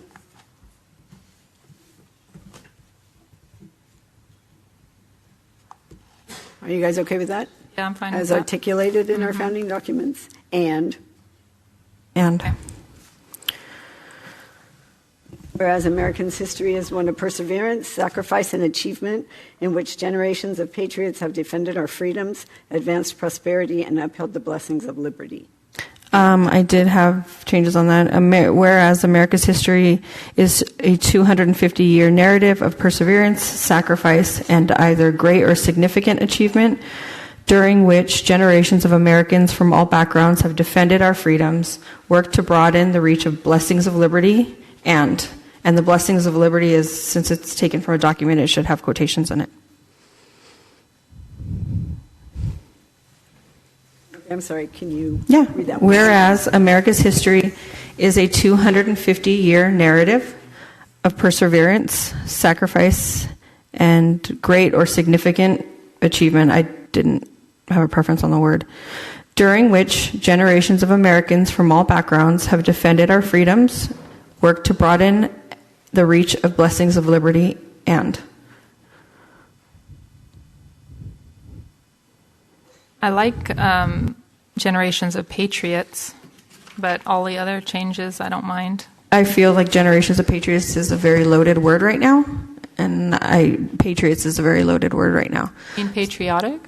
No, patriots. I like Americans of various backgrounds. That's nice. I mean, it still conveys the sentiment. It felt like a very loaded word. What's wrong with a patriot? I just said there are some words that have had a semantic shift. And I don't think anything's wrong with patriots. I just say. The word for some people. That it was loaded. Yes, it is. Loaded with what? It's a trigger word for some people. America's history is. I had changed it to a 250-year narrative because, I mean. I like that.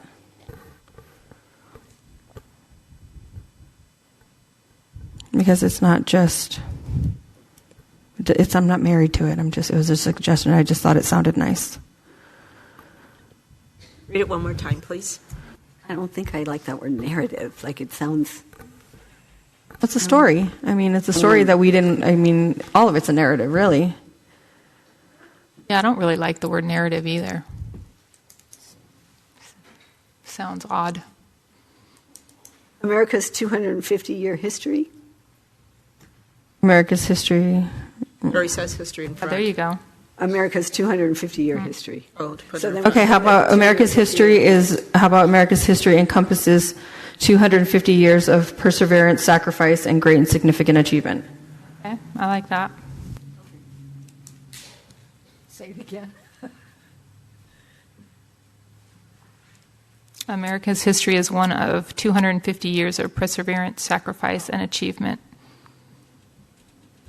Sacrifice and either great or significant achievement. Said America's history encompasses 250 years Of perseverance, sacrifice, and I felt like adding great or significant in front of achievement. About significant achievement. I like that. Which generations of Americans During which generations of Americans from all backgrounds have defended our freedoms, advanced prosperity, and upheld the blessings of liberty. And I did take out advanced prosperity just because, I mean, it felt a little weird right now. We have, I don't know, but that's what we did through the years. but this is like encompassing the entire. So I had just removed it. I like it just because I think that's what happened. The 250 years, prosperity. Everyone was prospering, and they were advancing it for people, and by working together. And I like it. And then there goes the and if blessings of liberty should have quotations in it. Why? Because it's taken from a founding document. I would imagine that's the phrasings.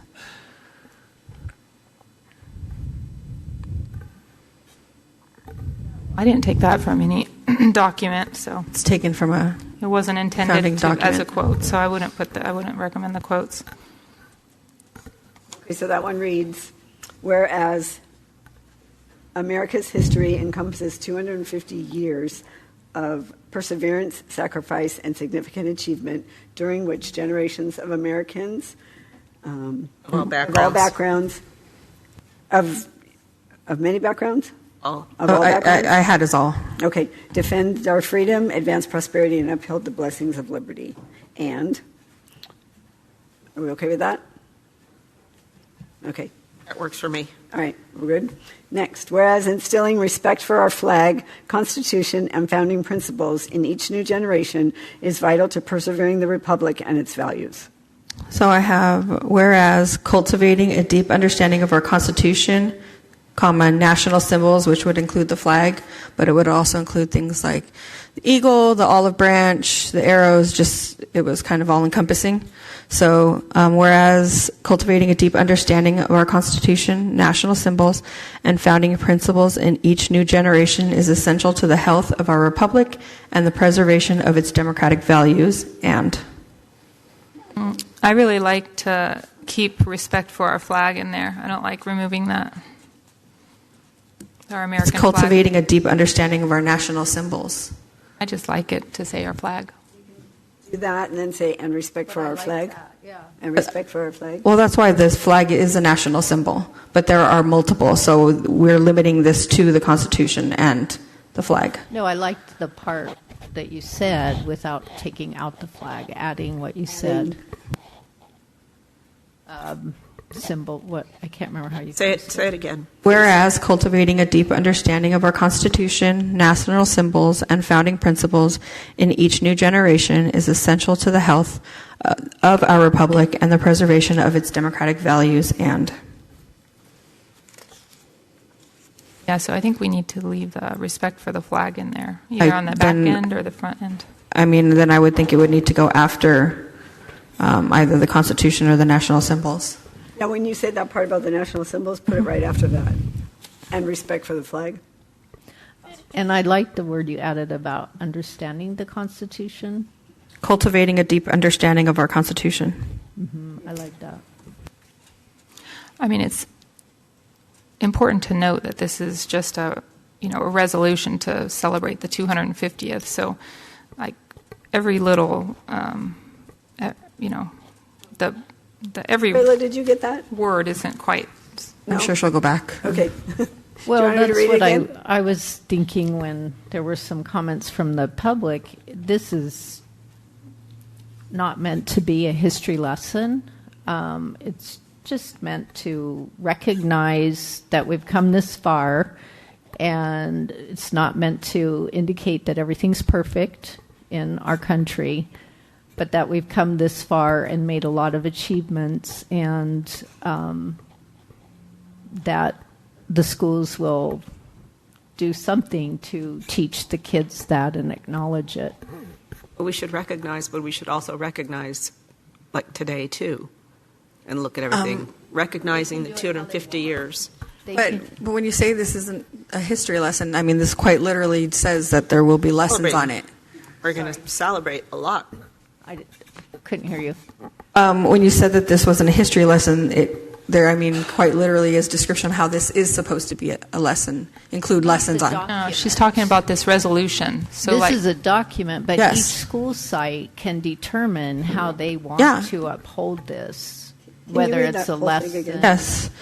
Whereas cultivating a deep understanding of our Constitution, whereas cultivating a deep understanding of our Constitution, national symbols, respect for our flag, and founding principles in each new generation is essential to the health of our republic and the preservation of its democratic values. And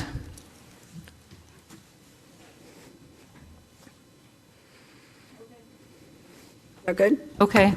We good? She kept the flag, so that's good. I'm good with that. All right. Whereas schools play a critical role in teaching students to honor America's founding principles, respect the sacrifices made for our freedoms, and recognize our nation's triumphs and challenges as a force for good worth preserving. And okay, Wait, you know what? I have a comment. Jeanette just mentioned that we are a republic. Actually, we're not a democratic society. it says essential to the health of our republic and the preservation of its democratic values. Oh, democratic values? We're a We're a democracy. No, we're a republic. And it says the health of our republic, and we are a democracy, so the democratic values. That's how we want. Democracy, we're a republic. So Why not just say why not its just values? yeah? It says both because But we're not both. We're a republic. we are, though. We're representing. I think we should just leave it with Can we just put values? the republic and its values. Okay, of its values, of America's values. Its values. Just its values. I like the republic and its values. Jeanette likes it. Essential to the health of our republic and the preservation of its values. Yeah. Okay, whereas public schools, not schools, public schools, because we have no governance over other schools. Whereas public schools play a critical role in preparing students to engage in history, honoring its triumphs, learning from its challenges, and recognizing the enduring value of our democratic institutions. And I don't really like the democratic institutions part, but I don't mind the rest. Wait, say that whole thing again, because I missed part of it. whereas public schools play a critical role in preparing students to engage in history, honoring its triumphs, learning from its challenges, and recognizing the enduring value of our democratic institutions. Challenges?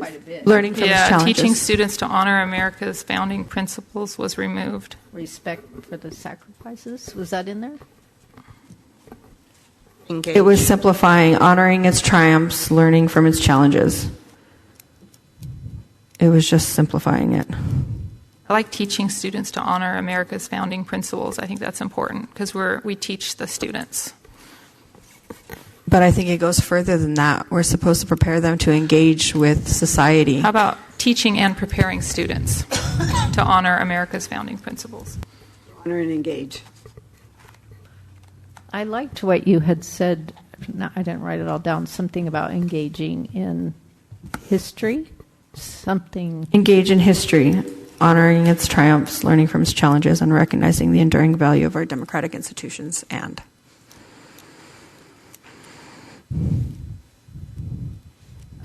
I really don't like the democratic institutions part. What if we add in preparing and teaching students to engage in history and then just keep everything else the same, and to honor America's founding, like keep the rest of it the same? Mm-hmm. Yeah. I'm okay with that. How are you going to teach someone to respect sacrifices made for our freedom? I think you can. Sorry. No, I just wanted to say, how are you going to teach somebody to respect the sacrifices made for our freedom? I think you can, speak to them, but in teaching a whole history on it, but I don't know that you're going to be able to teach respect on that. And you just say, teach about the sacrifices made for our freedoms? You could say that. You could teach about the sacrifices made. Well, we're already saying preparing and teaching, so we could just say educating. The founding principles, comma, the sacrifices made for our freedoms. Yeah, there you go. And just get rid of respect the. Yeah. This last part, as a force for good worth preserving. Can we change that somehow? I had taken out entirely. That's why That's why I had rewritten it, just to simplify it. It's worth preserving, because we need to keep that. You can't just drop it off and say, okay, that was 250 years, now we're going to start over. And it says... But it just doesn't sound right. Recognizing the triumphs Preserving and our challenges. Preserving our history. That would keep it. I think that's where the sentiment for the recognizing the enduring value of our democratic institutions came in. So you're saying after challenges, preserving our history, comma, our history. Preserving our history.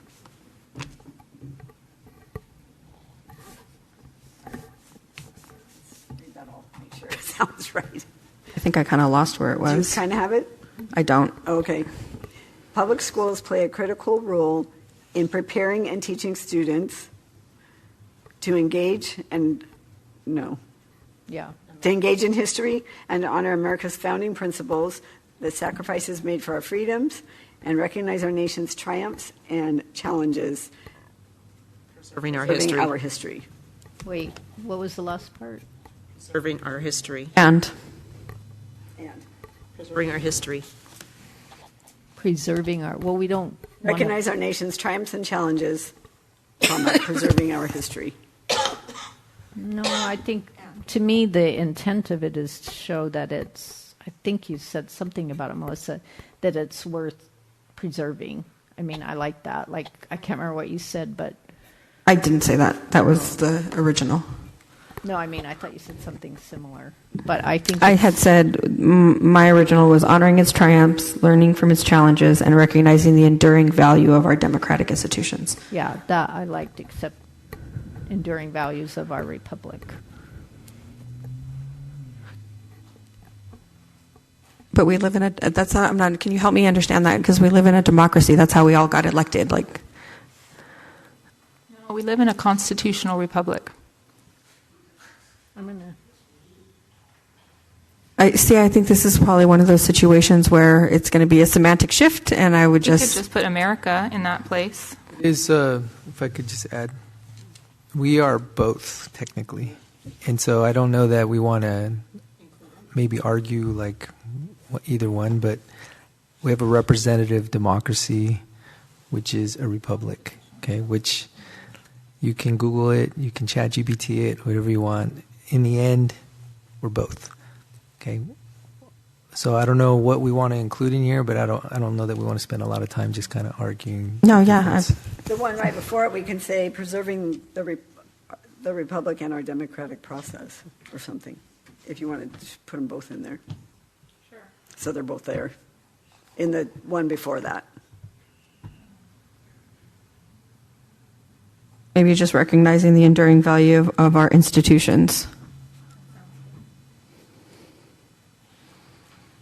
Oh, I thought that was going to say recognizing our nation's triumphs and Yeah. challenges I think, but that's where Jeanette went back and said that she wanted it. and preserving the history of America.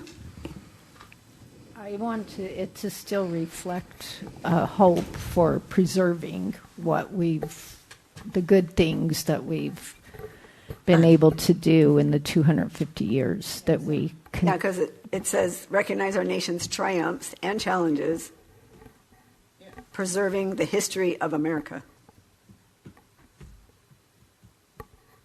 We want to preserve that history.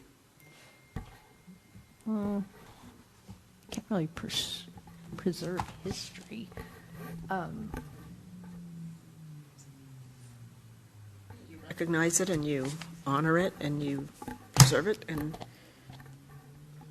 Promote it. I mean, in some. But this isn't to promote it. It's recognizing it, that this is what we're celebrating.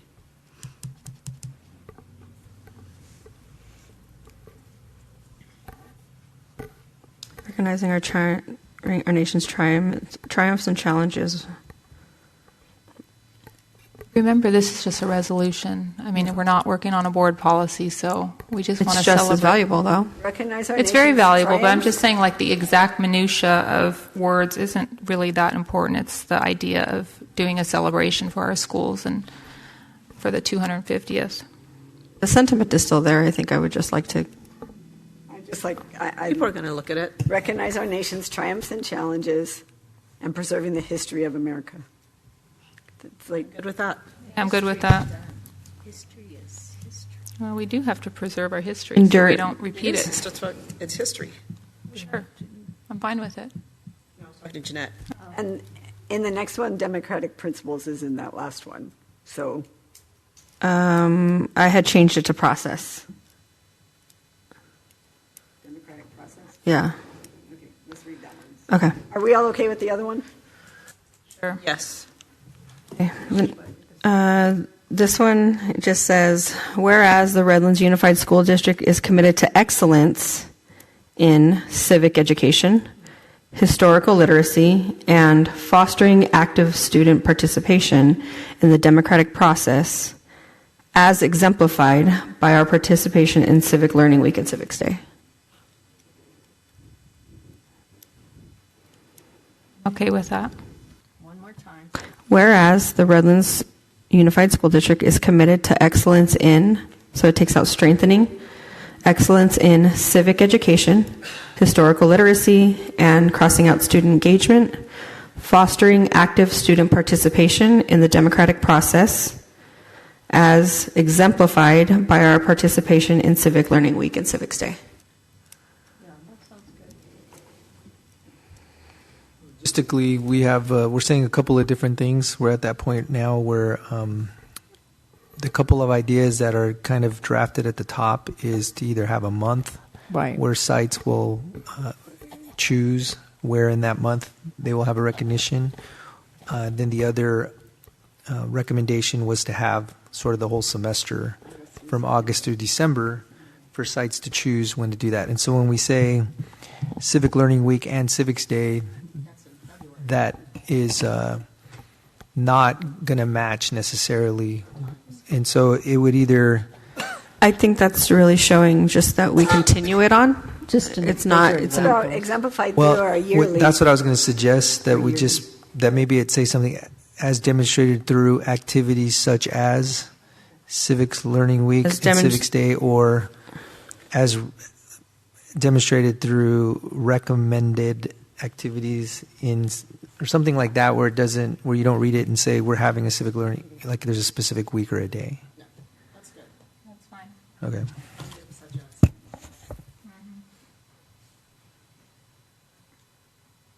And so that was my idea, going August through December, because we have some schools that do November always. Some schools want to do it at the beginning of the year. So, But is the clarification that they can do it at some point, not that they have to do it August through December? no, some point through that time. The time frame. Okay. We want to decide that right now, whether we're going to go that time frame or we're going to choose a month. Give them the flexibility. Well, that's what we have to decide because that's part I of think the give them the draft. flexibility to work it in their schedule between the first semester. Yeah, that's fine. Designate the first semester as. First semester as American 250th Recognition Month. Doesn't that Or mean time. it's the whole month? Or it's that whole period, though? We're just recognizing the semester, and these schools can do it whenever they want in the semester. It's open. Gives more flexibility. They could do if 4 times if you they have a want. longer That's time fine. frame. So they have yeah. Everybody good with that? I'm fine with that. Semester. Recognizes the first semester of 2026. Yep.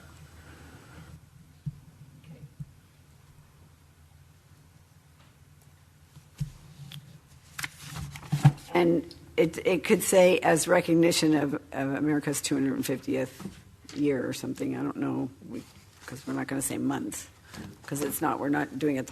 Yeah, we'll wordsmith it. Yeah. Recognition, just take out month. So then number 2 at the bottom. Number 2, the only thing I had was, and I did take out proudly, and I said formally, just because this is a formal recognition. Formally commemorates this anniversary by declaring declaring the first semester. That's what I already changed. First, I was on 1. So I messed up. Yeah. It's number 2. Formally commemorates this anniversary by declaring the first semester of 2026 as America's semi-quincentennial recognition month. Month needed to be capitalized. Well, it's not We a did month. first semester. We changed it to first semester. Just say America's Oh, yeah. Sorry. semi-sequential recognition. My bad. I did take out the rest of that. I just figured leaving it at month was and. Yeah, we don't need that other part to that sentence.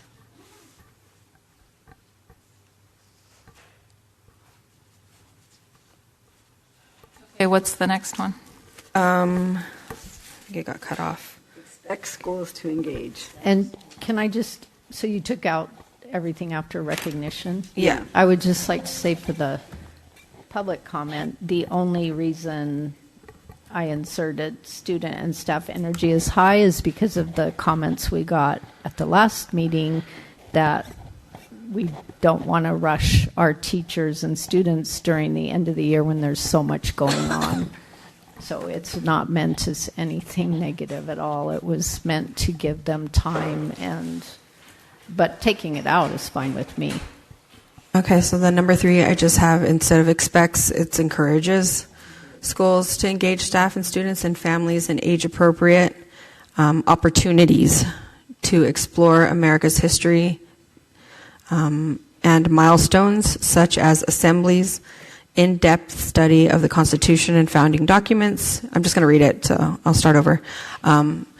Encourages schools to engage staff, students, and families in age-appropriate opportunities to explore America's history and milestones such as assemblies, in-depth study of the Constitution and founding documents, discussions on the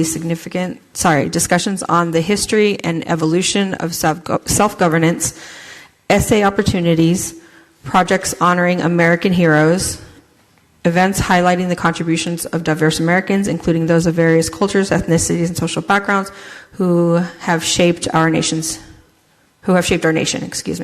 And I know that was a lot, so. I really don't like taking out honoring veterans. I like to leave the veterans in there, and I just felt like including phrasing it as American heroes kind of broadened it. Veterans and heroes, you could say. I think it's important to leave veterans in there, and also I really don't like the recurrent removal of patriotic. This is the whole point of the 250th is it's patriotism. It's instilling a love for our country. It doesn't mean that you have to love the administration or certain leaders in this day or that day. This is like a America thing. This isn't about politics, and because you frequently mention about what's happening with. I never said it was. Well, I just don't like removing I'm just saying that I would like this to be inclusive, and whereas, yes, it could be. We've already had a couple people comment on it. There is some language that could be triggering to others. It may not be to you, and that's fine. You've already pointed out language that I had in there that you found triggering, and I'm respecting that. I think what I'm that- saying is that it works both ways, and so this was just my suggested edits. Well, I would like to suggest that we leave patriotic assemblies in there, and also I would not just say encourage, because we want the schools to do something. So maybe not expects, but would maybe require school to engage staff. The whole idea is to have each school do something, whether it's big or small or modestly priced. I wouldn't remove. You could say. But that's what encourages. Like, we're encouraging. We can't force Encouraging them to means do you don't anything. have to do it. Why would we want to imply that we're forcing them to do it? Or in charge Encourages is. But then it's optional. Right. So we don't want it to be optional. Well, I we mean, want it to Hopefully be. they wouldn't think of it that way. Then Well, I think they. Yeah. Then why would it matter if we have expects or requires schools? I think that would be good, because then they know they're required but to do that's something. encourages. I mean, it has positive connotation. Requires. Yeah, I mean, encourages mean optional. And so then that's my suggestion, to leave expects or require, if that sounds nicer. And I also want to leave patriotic assemblies, and I would like to honor the veterans. If we change it, say schools will engage staff, students, and families. Yeah, that's nice. Sure. It's not like in your face. Yes, sure. Schools will engage. Yeah. And I like how someone mentioned civic. I think civic leaders got taken out. That was a different one. Okay, this is what I have, and tell me if I got something not right. Schools will engage staff, students, and families in age-appropriate opportunities to explore American history. And milestones. Okay. Right. Sorry. I had and milestones. History and milestones. Oh, okay. I didn't get that. And milestones. Through activities and achievements celebrating Americans' history, such as patriotic assemblies, lessons on the Constitution and founding documents, discussions on the significance of liberty and self-governance, essay contests, projects honoring veterans and heroes, events highlighting the contributions of diverse Americans, I had various cultures, Americans of diverse ethnicities, backgrounds. and social backgrounds. Americans of diverse backgrounds who've helped shape our nation's history. I did have an issue with the essay contests, because I feel like that's a much larger commitment. And if they're providing an essay opportunity, like an assignment, that would be fine. But a contest would require a much larger scale. Just an example. It says such as. Well, not necessarily if we're requiring them to do it. I mean, I know we changed the language, but But it says such as. an essay opportunity would still be.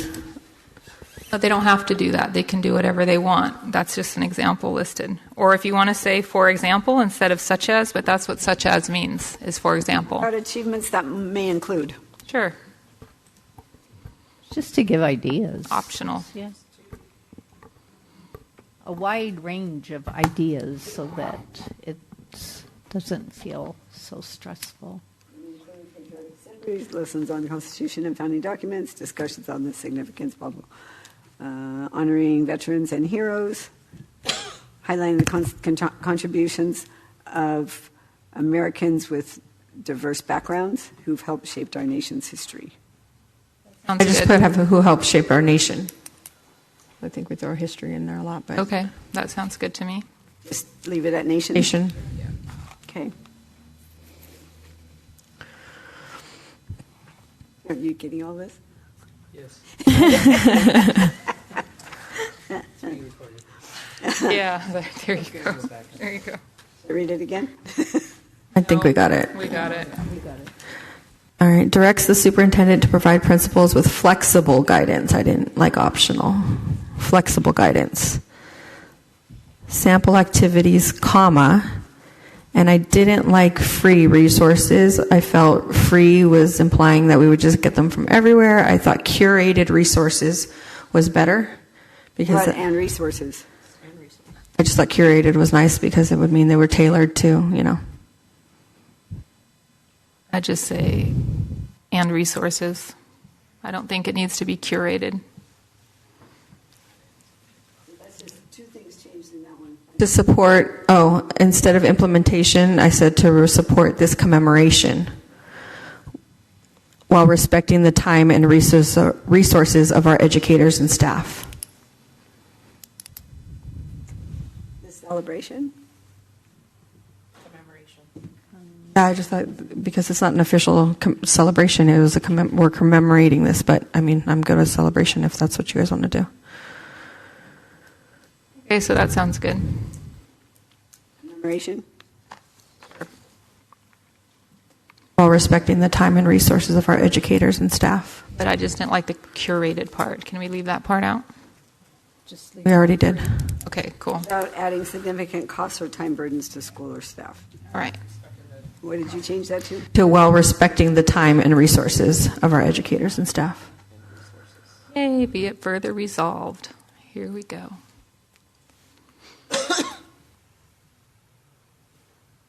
Did you have any concerns about that one? I did. Go ahead. I was waiting for them to stop writing. Respecting the time and resources of our educators and staff.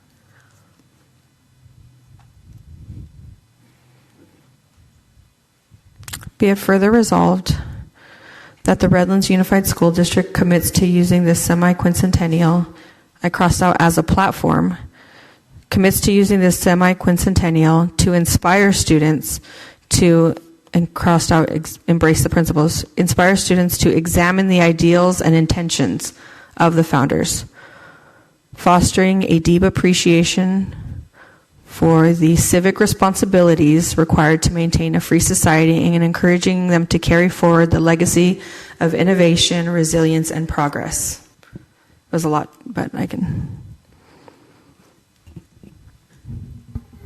You didn't like civic responsibility? It is. It's just what moved did you over. Say after inspire students to, you took out embrace? Embrace the principles. I put examine the ideals and intentions of the founders. The deep appreciation for the sacrifices made for our freedoms, you got rid of that part? I did, because we already mentioned it up top. So it was to encourage them to take part in their civic responsibilities that are required to maintain a free society and encouraging them to carry forward the legacy of innovation, resilience, and progress. And then and. Okay. That sounds good. Like me to read it again? No. Yes. Be it further resolved that the Redlands Unified School District commits to using this semi-quincentennial to inspire students to examine the ideals and intentions of the founders, fostering a deep appreciation for the civic responsibilities required to maintain a free society, and encouraging them to carry forward the legacy of innovation, resilience, and progress. And... Just the part that I'm having trouble with is the examine the you went ideals and intentions. Because I embrace the ideals and intentions. Yeah, embrace them. Well, I just don't know that. I mean, I think those are discussion items. So we don't know what their thought process. We weren't there, so you can study them and come to your own conclusion on what their intentions were. But I don't know that you can just automatically embrace them. I think the whole point is to learn and to analyze it. About to learn about. Well, that's why I thought examine was, but Examine just sounds very harsh to me. Study. Study. There we go. Study is it. Study the ideals and intentions.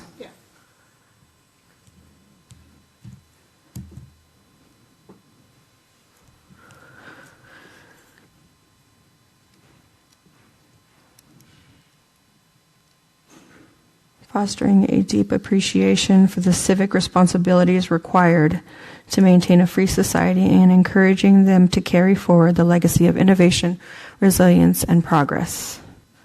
I would like to keep in there, right after you said that first part, add and appreciation for the sacrifices made for our freedoms. Because I think that's very important. Isn't that was already up there up on the top? It's already included above. In the one above? Yep. In a couple up. Two above. Yeah, 1, 2, 3, 4. It's 1, 2, 3, 4. The fifth paragraph includes it. Okay. Yeah.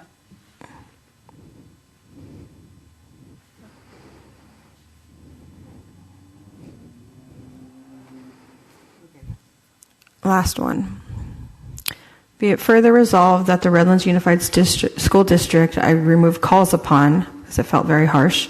I put invites all members of the, and I listed everyone. I said Redlands, Loma Linda, Highland, Mentone, and San Bernardino communities to join in this commemoration and to recommit to the principles that continue to guide our nation to a more perfect union. Forest Falls.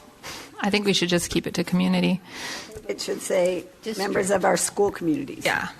Yeah, I was going to put that, but I just thought sometimes like there's a disconnect between some of our communities. They always feel because we're called Redlands Unified that we're only encompassing, like we focus on Redlands.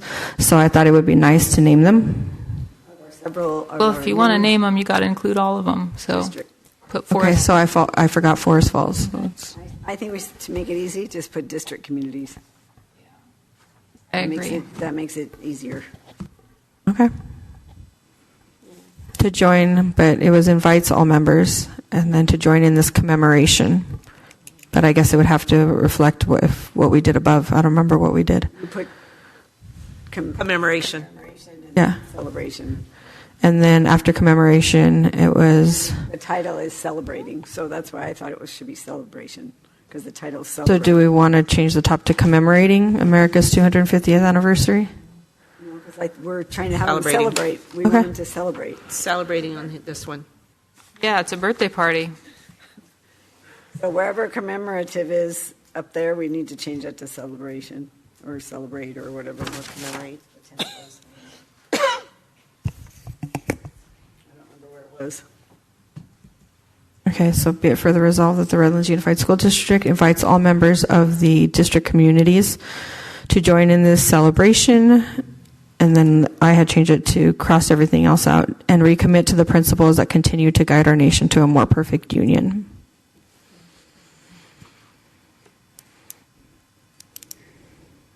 I'm good with that. I liked liberty and justice, but in the advancement of getting this through, I don't mind. So what did you say, Melissa, after? And recommit to the principles that continue to guide our nation to a more perfect union.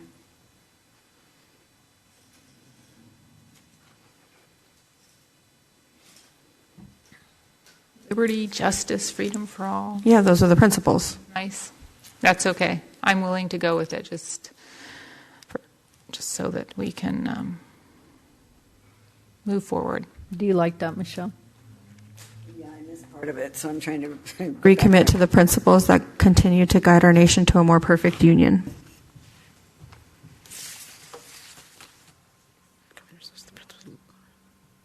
So you're taking out liberty, justice, and self-government? I just changed it to the principles. because they Liberty were- and justice for all. Yeah, that's what I wrote. Liberty and justice for all. Recommit ourselves to the principles of liberty and justice For all. Yeah, that's nice. And then Or still. whatever to a more Yeah. perfect union that you said. That continue to guide our nation to a more perfect union. Yeah. Liberty and justice for all. So to recommit ourselves to the principles of liberty and justice for all, and That. And the principles that continue to guide our nation to a more perfect union, because otherwise it doesn't make sense. To guide.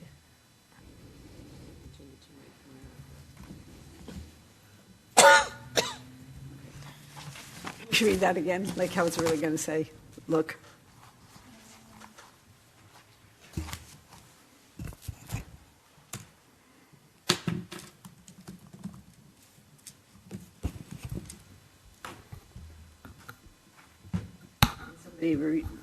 If somebody has it written. I don't have it written, but I think it was, be it further resolved that the Redlands Unified School District invites all members of the district communities to join in this celebration and recommit to, I'm sorry, it was liberty and justice for all? Yes. and the principles that continue to guide our nation to a more perfect union.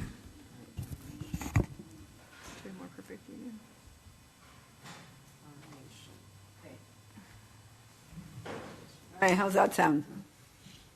Are we good? Sounds good. All right. Any more discussion on this? All right. Consuelo, call for the vote. Did you clock how long that took?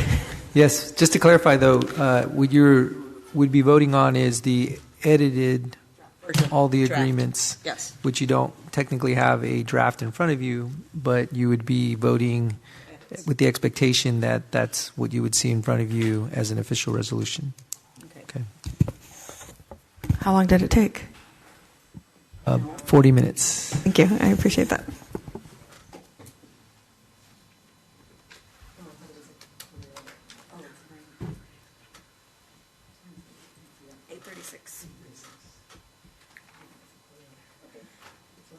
Voting?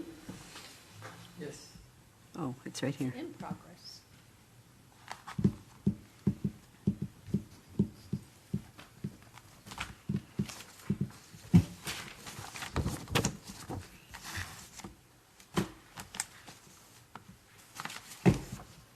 Motion carried, 5-0.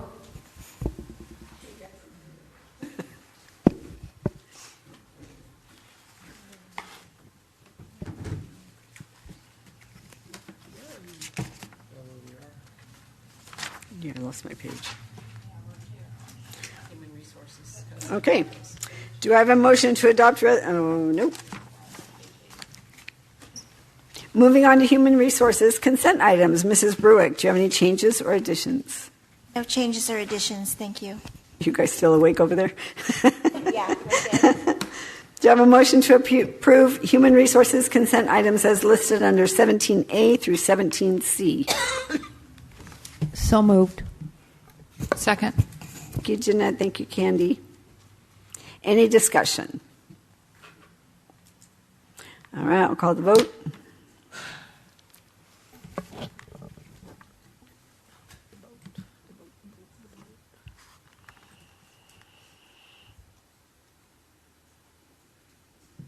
Motion carried, 5-0. Okay, let's continue with human resources action items. Mrs. Bruick, any changes or additions? No, I don't, thank you. I have a motion to ratify, approve clinical training memorandum of understanding between the Redlands Unified School District and Alliant University effective April 29th, 2026. So moved.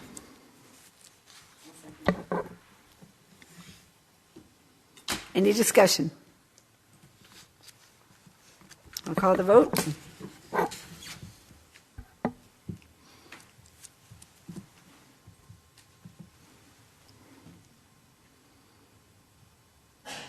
Motion carried, 5-0. There a motion to approve memorandum of understanding between the Redlands Unified School District and Redlands Educational Support Professionals Association effective July 1, 2026 through June 30th, 2027. So moved. Second. Candy, thank you, Jeanette. Any discussion? I'll call the vote.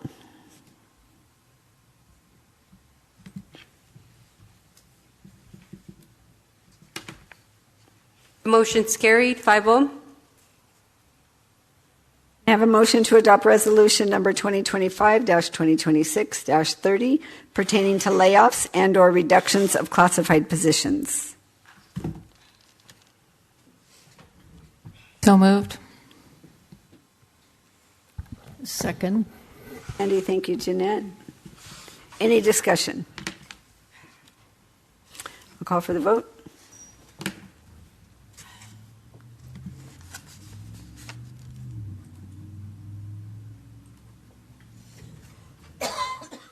Motion is carried, 5-0. I have a motion to approve new administrative regulation 4161.5, military leave, first read. Are we not going to take D through F together? Do we have to take them separately? No, we're doing them separate. So moved. Second. Candy, thank you, Jeanette. Any discussion? I would like to say I'm happy that we got this going here, and we clarified some issues that had been a concern before regarding the use of leave during military members' use of their sick time or vacation time. And so now we have it in writing that it's very clear they are able to use their leave if they wish, but is not required. I also appreciate that we extended the amount of time for initially it was just 30 days of absence paid, and then now it is an additional 30 of the difference being paid to the employee. So I like to honor our military employees, and I appreciate their service. So I'm happy that we got this done, and it's on here. So my comment was going to be I wanted the board to consider after the first 30 days that we pay them the balance from what they get for their service up to their current salary. Is that how it is?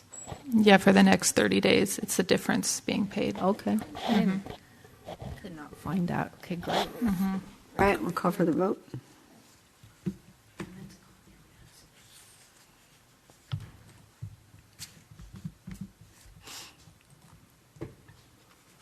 Motion carried, 5-0.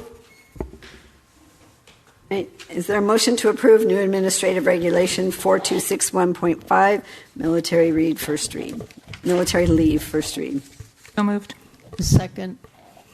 Andy, thank you, Jeanette. Any discussion? No, I'm just very happy we were able to do that. So I'm glad it's already in there. All right. We'll call the vote.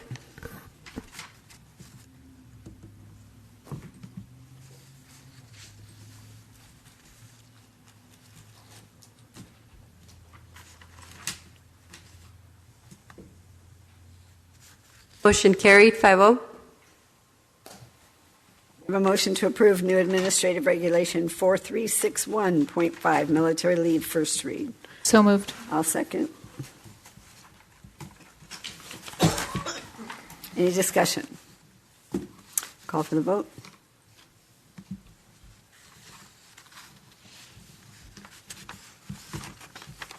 Motion carried, 5-0. Now it's time for public participation. Public comments are permitted upon submission of a completed registration card prior to the start of public participation. This is not a forum for debate. Policy concerns will be referred to the superintendent. When called, speakers may proceed to the podium, state their name and trustee area, and speak for the allotted time. The amount of time will be announced by the board president before the first speaker begins and will not exceed 3 minutes. How many speakers do we have? We have 5 registered, but I only see 4 of them present. All right, you'll get 3 minutes. First is Michael Paisner, followed by Erica Grossman and Kate Appleby.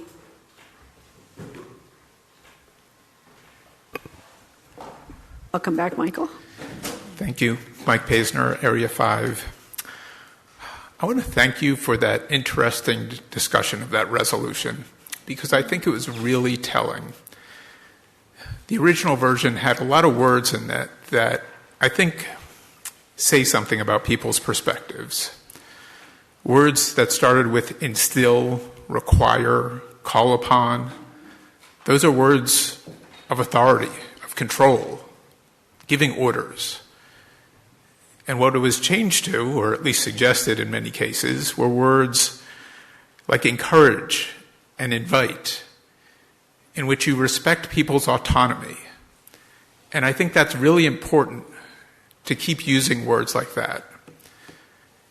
And I think when people use words like require and instill, and they have a history of posting discriminatory posts and posting hateful images, and combine that with words like require and instill, it's going to cause people to be scared.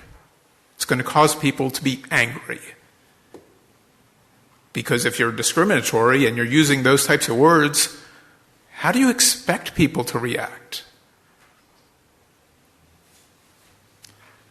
I think there's a lesson to be learned, and I'm not sure everyone here is capable of learning it. Yes, Miss Olson, I'm looking at you, and Miss Wilson.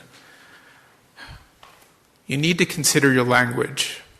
Words are important, particularly in the education forum, where if you want to inspire a student, you don't command them, you inspire them. I think that's a lesson that's been missing. And I'm hoping you look back at this conversation that you had and consider the language and consider your approach, because there's a lot of room for improvement. Thank you. Thank you, Michael.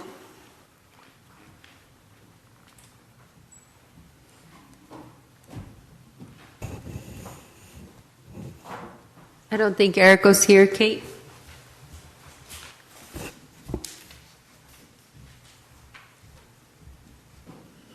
Welcome back, Kate.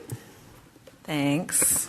Superintendent Cabral, the interruption of public participation to clarify the shift in provider for after-school care at some sites was actually incredibly rude. It seems like you were actually the one who was misinformed about what parents were told, and you managed to disparage the YMCA in the process. I don't know how that was capable, but you did it. You and President Rendler, who allowed that interruption, should have listened to Board Member Ayala Quintero when she voiced concern for allowing it. Her recommendation was wise. Your allowance of it was not. I am hoping that at the second meeting in June, when you talk about AI, I would like to have the cost for Gemini for students, considering that our district is in dire financial straits right now. I also want to know how you plan to enforce AI usage limits at the different levels with respect to the time and expertise of our staff. Board members Olson and Wilson, what do you have against the word democracy and democratic? If you're going to press Board Member Ayala Quintero about the word patriot, then you owe us the same explanation for your own loathing of certain words. As a reminder, we are a federal republic, but whether we are a democracy or not depends upon us. For most of our 250-year history, we have been a representative democracy, and your insistence that we never mention democracy or democratic ignores a key aspect of our history. And while I think I got most of the edits for resolution number 2025-2026-31, I would like to know when it will be available for the public view and where we can expect to find it. Thank you. Thank you, Kate. Next is Addison Lohman, but I don't see her. And last is Dale Broom. Welcome back, Dale. Thank you, President Rendler. Dale Broom, Area 1. I do want to bring up one more time this issue that parental notification policy was brought and requested to be placed on the agenda and has been blocked again. I understand there's reasons, but I think that it would be very wise for this board to explain to the public why it's being blocked. Okay, and I'm not going to be pointing fingers or anything like this, but this is no small issue. I mean, I've been out canvassing over large segments of South Loma Linda and South Redlands, and this is an issue that is coming up. We need to have good communication with parents, particularly regarding any of these issues that affect their student records, and specifically in regard to gender transitioning that may take place. We cannot have any secrecy policies in this district. Parents need to be notified, and this is an important issue to voters. I mean, we've covered over 6,500 homes in South Redlands and Loma Linda, and this is not a small issue. The other thing I wanted to bring up for the board to consider, it's kind of a new subject, but it's actually a revisitation of an important program that we've had in our nation for many years, and that is the Presidential Fitness Award. And our President Trump has put forward an order, I don't know if it's an order or a recommendation, that schools start to re-implement the presidential fitness test. And this is not a one-party or political issue. The presidential fitness test was developed initially under John F. Kennedy Jr. and then developed even further under Lyndon Baines Johnson. So this is a bipartisan issue to help get American children better fit and better fitness and get out of this epidemic of obesity that we have here. So in any event, I want to encourage our district to consider incorporating this into the physical education training and programs that we have. And there are three components. There's a portion that's focusing on core strength. You have the options of doing what are sit-ups or planks, cardiovascular, a 1 mile run versus a 20-meter beep test, upper body strength, either push-ups or pull-ups. So in any event, these are the areas that are focused on this presidential fitness test.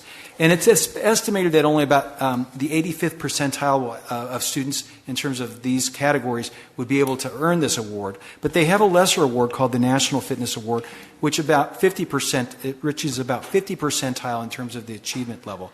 And it's supposed to be available for ages 6 through 18. And I think it would be wise if we incorporated twice-a-year testing to give students an option to be able to earn it at least once during that year. And, of course, you can only earn the award once a year. But the recognition of this award would be very important for students and also put into their records as an achievement that they could bring to their prospective employer. Thank you, Dale.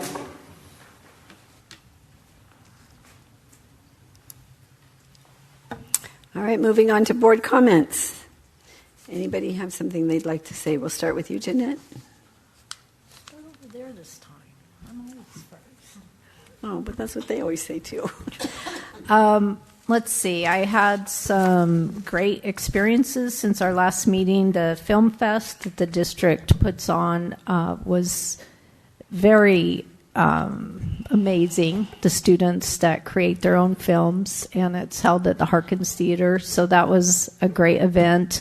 I participated in the mock interviews for RCAP, which the Compact Club, the steering committee, provides those mock interviews also for the RCAP Club, the Rochford Foundation. And then went to the Mentone Elementary Multicultural Fair, which they did an absolutely amazing job with their multicultural fair. It was just entertainment, food. They did a really great job. It was packed with families, just packed. And I wanted to recognize the Day of the Teacher, which is tomorrow, and I do appreciate and thank our teachers for all of their hard work and their efforts to provide a great education for our kids. And then the Educational Support Professionals Day next week. I agree that they are the backbone of any organization, and I end up meeting and talking to many of them when we go on our site visits. We have some just really great staff. And let's see. Oh, I would like to request from the superintendent a report on the drug and alcohol program efforts. I can't remember the name of the program right now. Pardon? True North. Yes, how that went and what they got, what information they gleaned from doing that. And I think that's it. Okay. Do you have anything, Candy? Okay. I would like to comment as to what one of the speakers had said, that if we're not going to be putting parent notification on the agenda, I think that we should at least put it on for discussion. So if you don't want to move forward with it, at least the public is understanding what's going on with that. I have requested a no deception policy several times. I think this is the third time publicly now. And also, I wanted to edit our no bullying policy, because there were some revisions that I thought that would be good for that. So I have not heard back regarding that. Our bylaw, 9322, it says that the request shall be made in writing and be submitted to the superintendent designee with supporting documents and information if at least at least 1 week before the scheduled meeting date, period. Now, the next sentence says items submitted less than a week before the scheduled meeting date, they may be postponed to a later meeting in order to allow for sufficient time for consideration. So the ones that have been submitted with at least 1 week in advance is supposed to go on that next agenda. That's how I read that.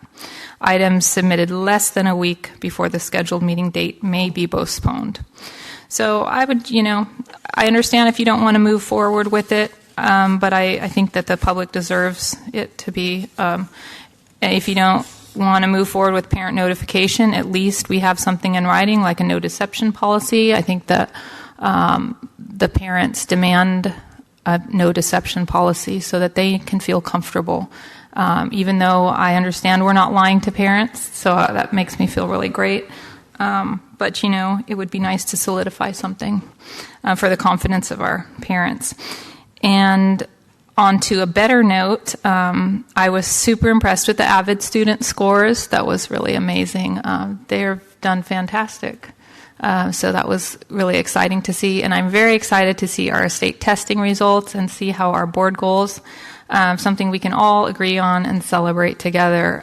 If we've seen improvements in our reading, our first board goal is reading literacy by 3rd grade, and also the math interventions that we've been doing for the middle school for all of the kids who've fallen behind. So I'm very anxious and can't wait to see and encourage all the kids to keep up with the testing. I know it's hard, but hopefully we see some improvements for the things that we've tried really hard to benefit the students. Something we can all celebrate. Thank you.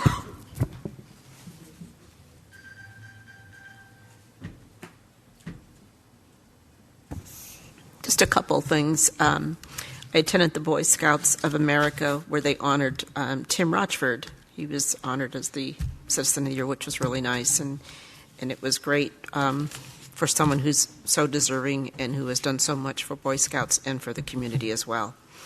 And then congrats to all our retirees tonight. Thank them for their dedication and their devotion to RUSD, to our students. Wishing them a happy retirement, and what you said, go ahead and have fun and do whatever you want to do. There's no schedule, which is true. And just sending them off with many blessings for a healthy and a fabulous retirement for all of them.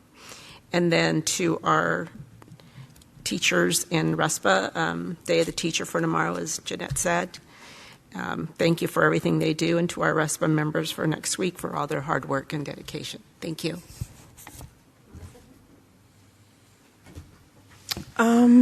Just had a couple of little things. I didn't really want to speak much tonight. I do want to speak to the retirees. And thank you for your service to our district, to our students. It's no small thing. Do me a favor, don't change your phone numbers so that we can call you back to sub.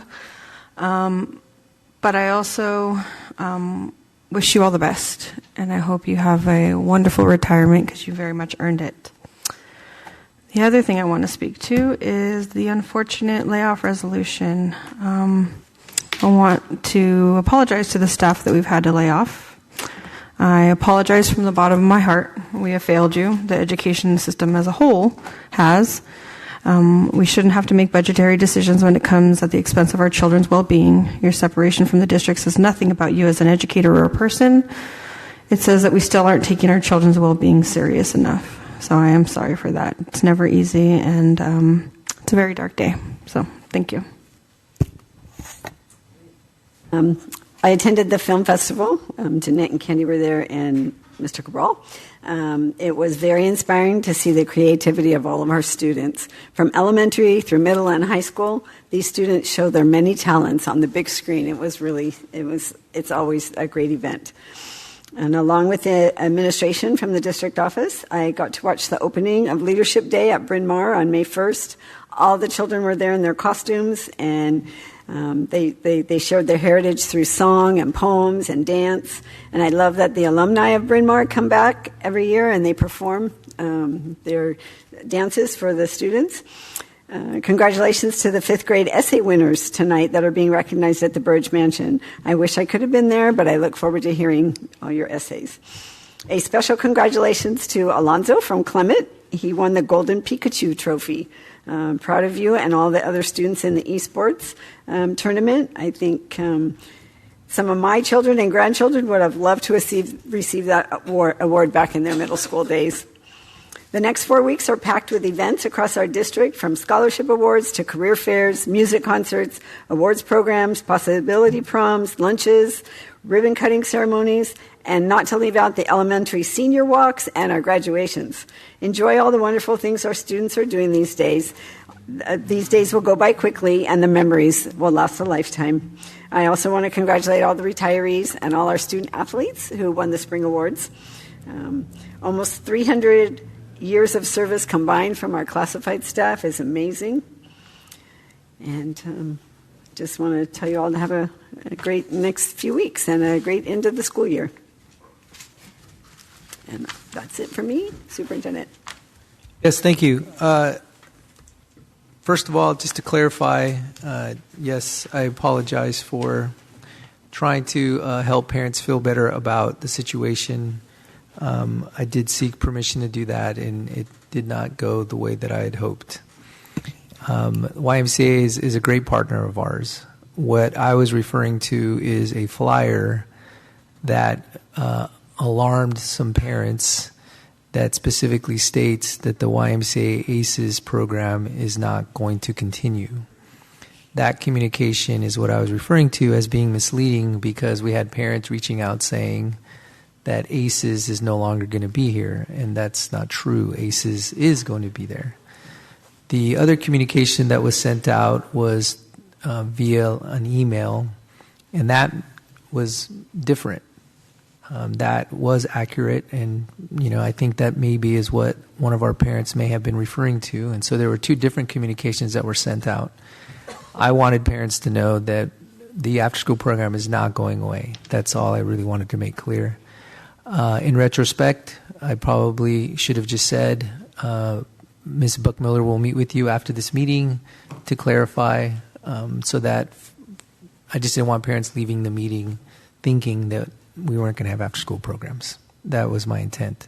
And so I apologize for interrupting public comments, and that won't happen again. Day of the teacher and day of our classified employee week, what we try to do, because there's really, nothing is more important than our staff, and there is no way to really say thank you to everybody in a way that I think can be fully appreciated. But we do have a tradition of delivering cakes to all of our sites and all of our departments, and I am happy to see that happening again next Wednesday, which technically is the week of the classified employee. And so on May 20th, all sites and divisions will have cake delivered on behalf of my office, cabinet, the board, just to show a token of appreciation.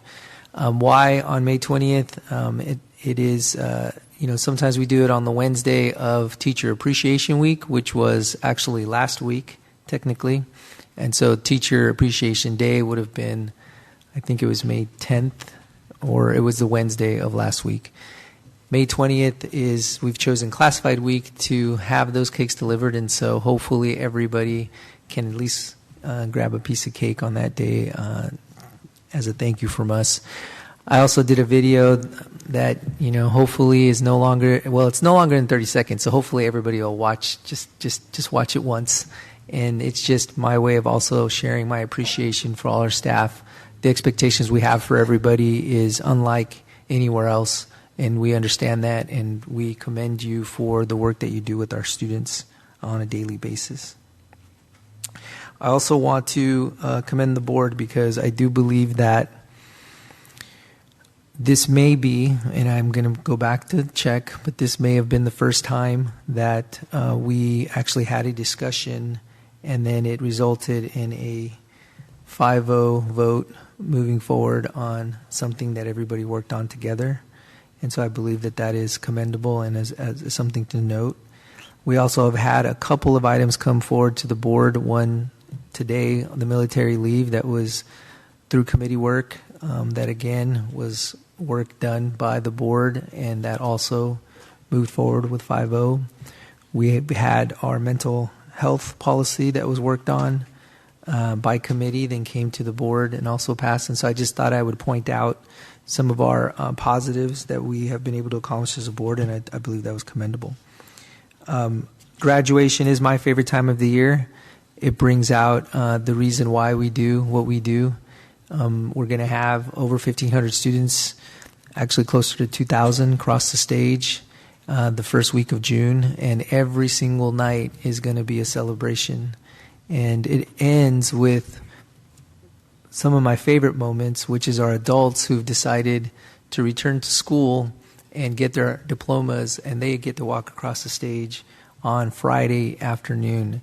It's a very public location, the Redlands Bowl. If you have not ever participated or come out to see our graduations, if you just want to spend 3 hours smiling, come out to our graduations and you will see the celebration of not just the students but also their families.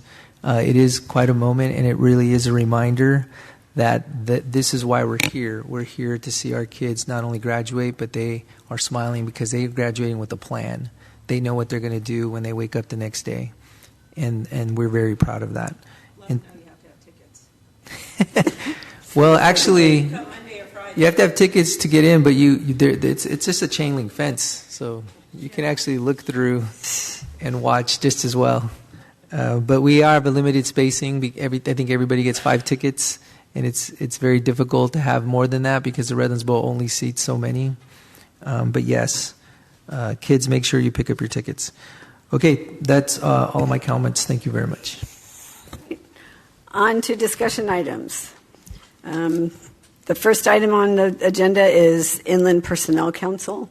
I'll let Mr. Cabral take that. Well, I requested this agenda item, so I'll just talk about it. We have had a letter that it's going to be discontinued.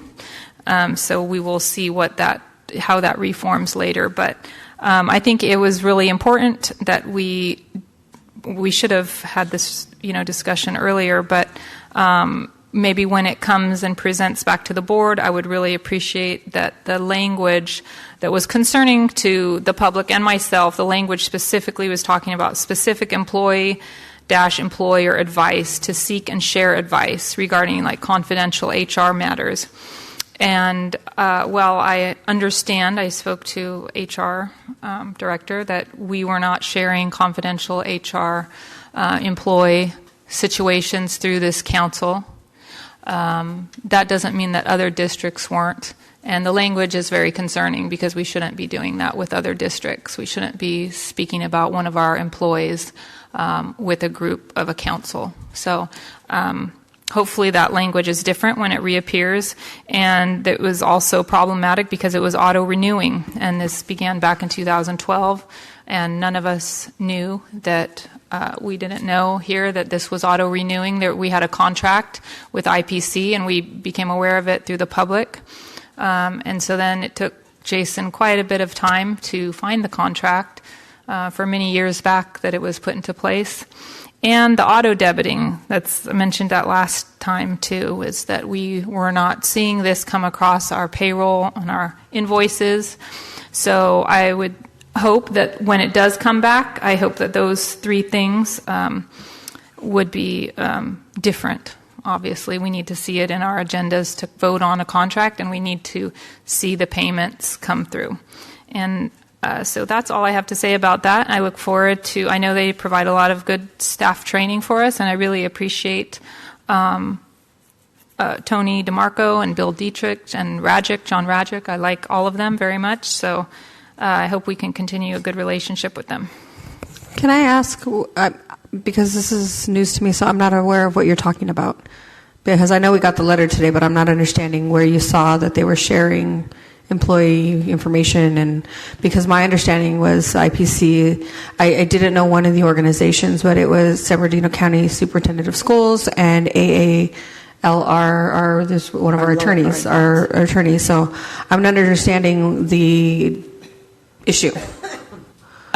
So if you could just explain to me. Like I said, Lisa said we weren't doing that, and so that was great. That but I would like to know what we're talking about. Well, I'll bring you I have the contract here. I thought you may have seen it. Didn't it go to all the Yeah. board? Yeah. Did you see the language in it? I did not. I don't know what we're talking about. Because you said that somebody was. It's in here. Our Oh, IPC SUR. contract that was a quote, was specific employer advice to seek and share advice regarding confidential. If it's our attorney, why wouldn't we be sharing? No, between the council. It's a members. So the language was concerning because a lot of people from the public felt that we were sharing matters, confidential HR matters. So, I didn't know. So I asked Lisa. Well, I've also asked Juan and Jason, and they said that we don't do that. But so we shouldn't have the language. Shouldn't say that we would be doing that. It should match. Well, I think this is kind of a moot point because Yeah. we got the letter, and we don't know what it's going to look like. If No, it's going to look like anything. I just want to be informed. I just wanted to understand where. It's in here. That's right here. I'll read it. The purpose of the council, this is the purpose of it, shall be to seek and share expert legal services and advice on matters relating to personnel and employee relations, to communicate among the member districts, which is 60 of us, in seeking solutions to such problems and to study and review the problems unique to employer-employee relations. It says that again later on, the advisory committee shall provide advice and counsel on personnel and employer-employee relations. So it is a moot point, but that's the answer to your question, that's concerning to people, that their information may be spoken about with this council. I can't imagine that. I don't know, but I can't imagine that specific employee information was being shared. Maybe more situation, like we have this, situation. Very generic. Like there are whistleblowers out there, not from our district, but from other districts that report being a victim of this. Well, I didn't know that. That's what I'm actually trying to understand. I can't validate the claims because I don't know. I'm not a part of any of that. I've heard of cases where employees have been a victim of this council. And I don't know if that's true or not. That's out there. The other concern that a lot of the public has had, which I can see why, is they list themselves as a JPA, a hard copy, Joint Powers of, but they don't follow the Brown Act, so they're not holding their meetings in public. But in the same token, they said they're not a JPA. Well, I went to their website, and there is. Does our contract list them as a JPA? There's conflicting stuff. Okay. Well, I'm just trying to understand where the root of this initial problem was, because I'm not privy to it. So I'm just trying to have a better understanding. There was an article in the Sentinel about it, and there was a lot of public. Jeanette mentioned an article in another paper last time, so there's been a lot of public scrutiny. No, I would have just appreciated that being shared with us so I could understand too, like where you guys are coming from. It seems like you guys had information that I haven't been privy to, so I was just wondering. I just looked it up on the internet. No, yeah, if it was a concern, I would have hoped that next time we could share that information. Sorry. Go ahead. Initially, I think it came as a request to talk about it here, and this was prior to getting the letter. And so I think that's where a lot of it was going to come out, is why there was a concern. I think there was some preparation to share with the board. But it happens that the IPC sent us a letter last Thursday saying that it's going to be discontinued, which means that our contract with them will expire June 30th of this year. Mm-hmm. No, I absolutely get all of that, but like I'm saying, if there was an article, I would have appreciated that being shared with us, because technically we didn't know about this letter until today. That's what I'm trying to explain. There was no article. Like, I've never seen an article. No. But they just said that there was an article. I think they were ready to bring it. No. Yeah, but today. And now it's moot because we have the letter. But what I'm saying is, like, I would have still appreciated Jeanette that. brought it up last meeting. Yeah, brought it up, but I didn't see an article. You guys said. After she brought it up, I went home and looked on the internet, Inland Personnel Council, and read I just thought we were going to talk about it. Is all. I mean, it's not even a big deal. I just thought we were going to talk about it, and so I thought we would get more of an explanation. Is all. Okay. The second thing is setting special board meeting dates. Can you explain? Yes, I'd like to clarify. We have an employee group, certificated employee group, who we do have a resolution that we want to bring forward to the board for layoffs.